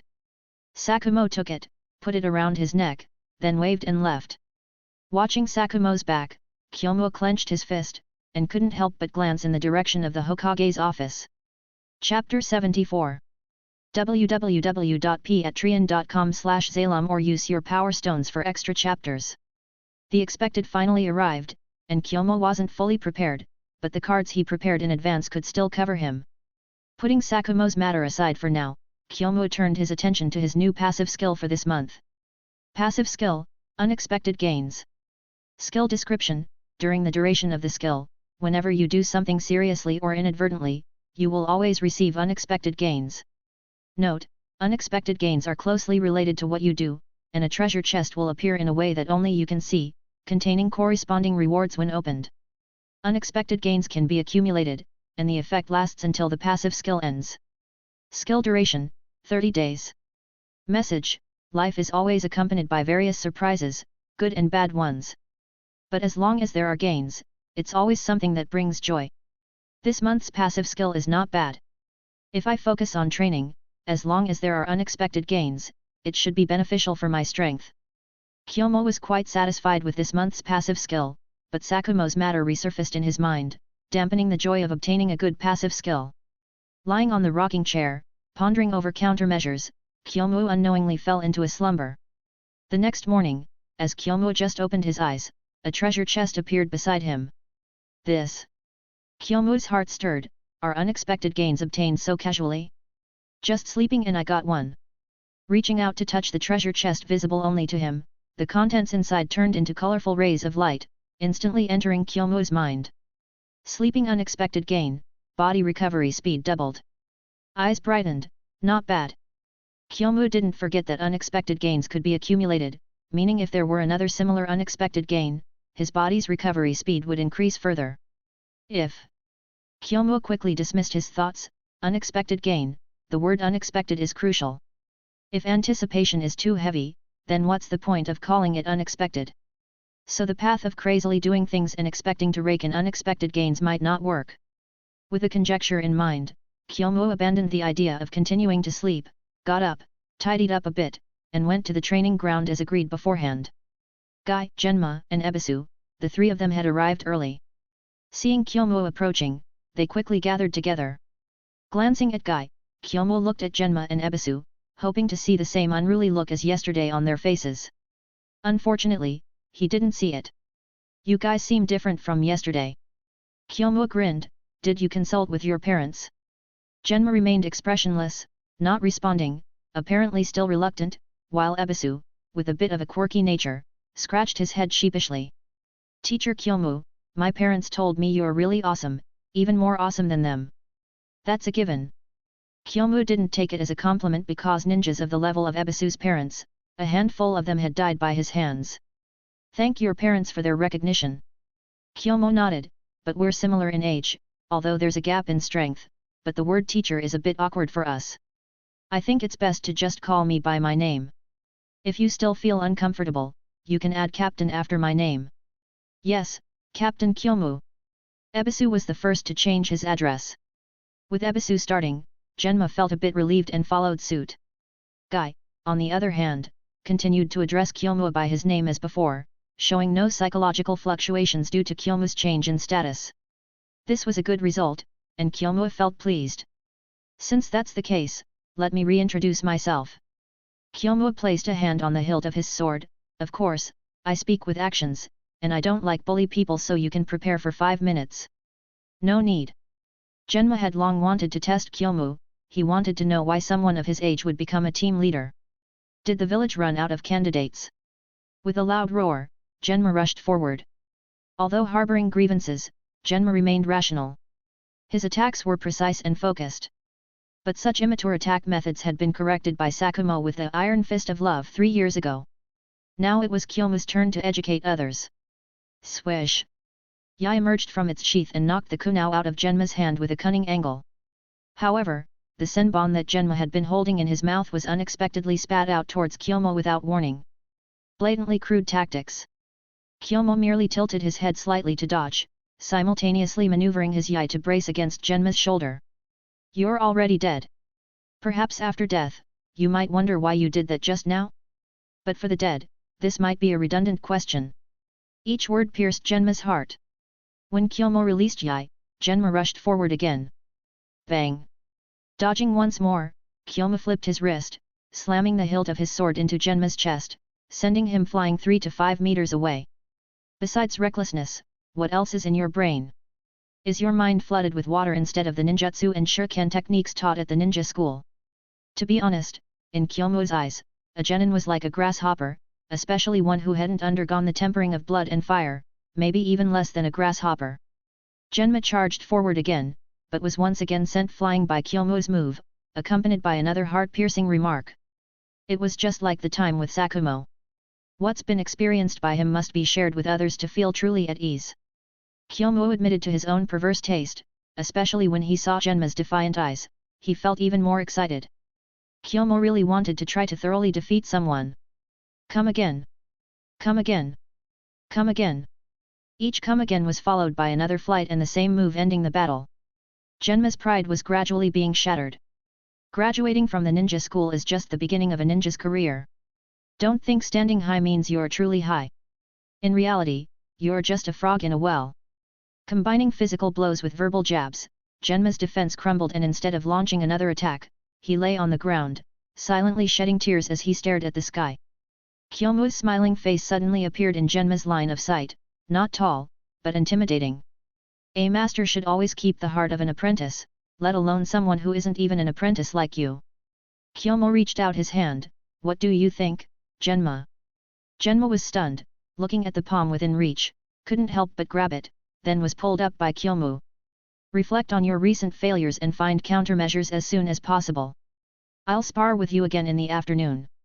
Kyomu patted his shoulder. This is the experience I've gained through life and death. Don't look down on it. Captain Kyomu, I won't. Genma acknowledged, his voice loud. Good. Kyomu handed him a senbon. Carrying it in your mouth looks cool and fits your style. Genma's eyes lit up, swiftly taking the senbon and placing it in his mouth again. He looked at Kyomu's back, smiling, then turned back to training. Kyomu admired him, appreciated him, and most importantly, approved him. After all, he also thought that carrying a senbon was cool and suave, not just the nonchalant attitude others perceived it as. Having dealt with Genma, who was now behaving himself, Kyomu's gaze fell on Ebisu. This quirky yet reserved guy was much easier to deal with than Genma. But at the next moment, a treasure chest appeared at his feet, causing Kyomu to involuntarily lift the corners of his lips. Indeed, it was a very unexpected gain.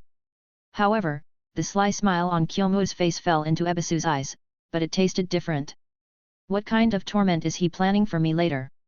Chapter 75 www.patreon.com/Zalum or use your power stones for extra chapters.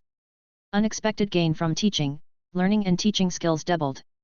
Not bad at all, quite good considering the situation. Kyomu felt pleased inside as he looked at Ebisu, who had fear written all over his face, deciding to educate him properly. With his teaching abilities improved, it was only natural to put them to use. Like playing with a chick, Ebisu had no resistance in Kyomu's hands. When he was beaten to the point of lying on the ground unwilling to get up, Kyomu finally let him go. Absorb the experience of getting beaten just now. I'll check this afternoon. No way. Ebisu cried with a mournful face. 2 beatings in one day.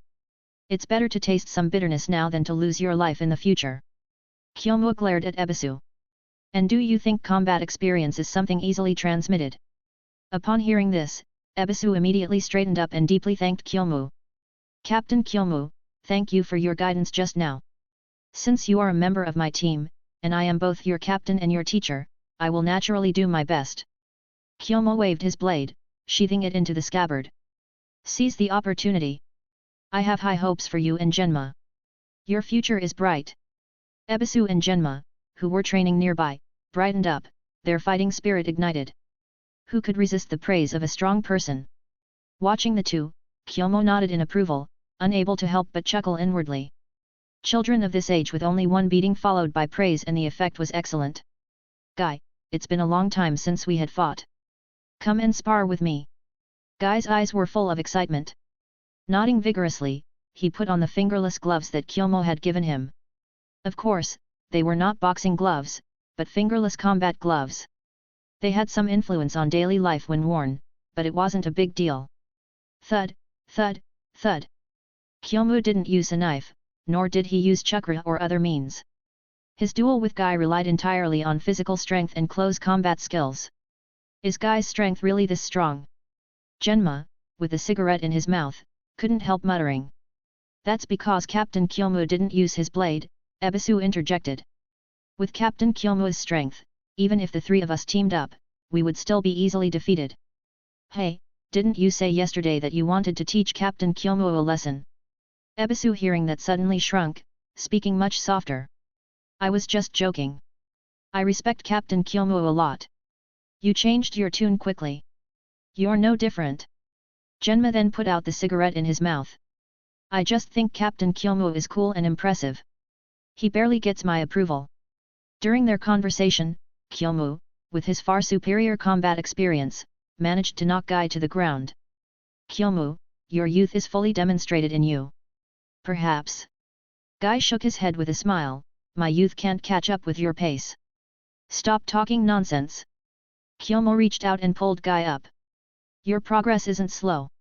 Your physique is much stronger than before, just a little behind me. Don't comfort me. Guy understood in his heart. Your physical fitness far surpasses mine. Then train harder. Time. No, youth waits for no one. Wasting a day is wasting youth. True, I shouldn't waste youth. Guy resurrected in high spirits, immediately diving back into training. Watching the three in the training ground, Kyomu grinned. He wasn't worried about what Guy said, but whether he could integrate Genma and Ebisu into his team depended on his future abilities.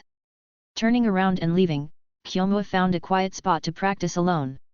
While practicing, his peripheral vision kept glancing at the Hokage building. As long as teacher Sakumo was well, naturally, everyone else would be fine. If they insisted on acts of vengeance or causing pain to his loved ones, then everyone would have to rely on their own abilities to survive against him. In the morning, he gave Guy, Genma, and Ebisu some pointers, checked their homework in the afternoon, and incidentally assigned a D-rank mission to them. Leading a team was this simple and boring. However, because of this, Kyomu had a lot of time for practice. Compared to the days when he occasionally went out of the village to perform tasks, he had a lot more time now. Also, because of his relationship with Obito and Rin, Kyomu had his first encounter with Minato. His smile was very healing, and his demeanor was very gentle. Kyomu's first impression of him was very good. Naturally, Kyomu's interactions with Minato increased a lot, and Genma and Ebisu gradually got to know Obito and Rin. Everything seemed peaceful, and the days of getting along harmoniously passed quickly. Unexpected gain from farming, healing ability doubled. In addition to this, unexpected gains occurred one after another, even if some were useless, but when useful ones accumulated, they were terrifying. Even though it was only a month, because he didn't need to go out of the village to lead the team, Kyomu's progress soared again.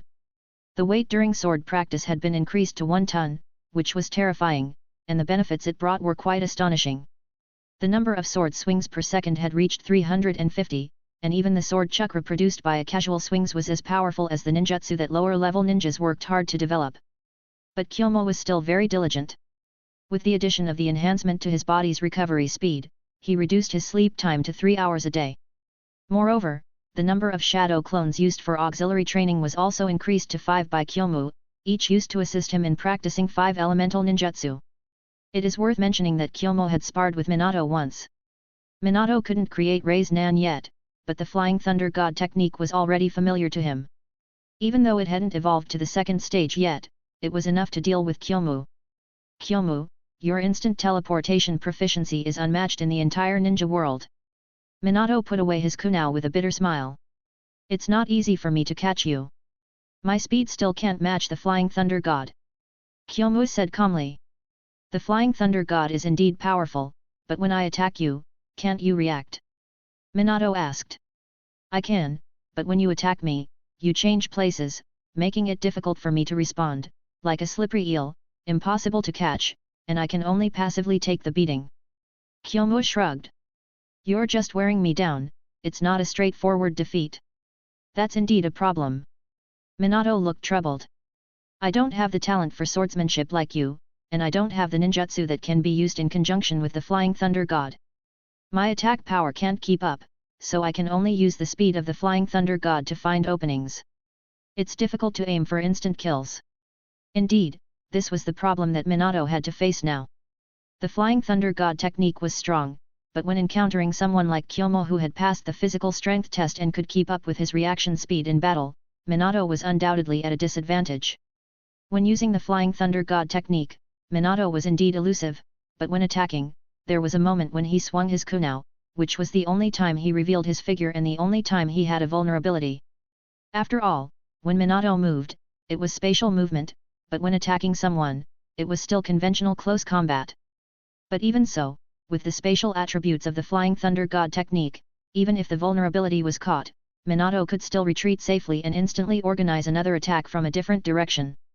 You could defend against it once or twice, 10 times or 8 times, but eventually, you would reveal a vulnerability when facing it. And Kyomu was caught off guard by Minato in a passive defense, leading to his defeat. With this kind of speed at my disposal, you only need to strengthen my offensive capabilities a bit, such as with basic ninjutsu. How can be that easy? Minato smiled wryly and shook his head. I've been thinking about this issue recently, but it's very difficult to implement, very difficult. Kyomu nodded without saying more. Minato's thoughts were already mature, and it was impossible for him to establish a deep friendship with him. In that case, I'll not said anything. Kyomu smiled lightly. However, I have found a way to deal with your Flying Thunder God technique. Minato became interested. What method? Of course, it's to surpass the speed at which you throw your Flying Thunder God Kunao and to create an impenetrable defense that you can't break through, and finally, to crush your reaction speed. This. Minato smiled ruefully. Not to sound arrogant, but what you want to achieve is very difficult. It is indeed very difficult, but we have to try, don't we? Kyomu stood up to settle the bill. I'm leaving now, Minato. The 3 members of my team should have completed today's D-rank mission. Watching Kyomu leave, Minato's eyes flashed slightly. I always feel that there's something on Kyomu's mind. End of chapter. Thanks for listening.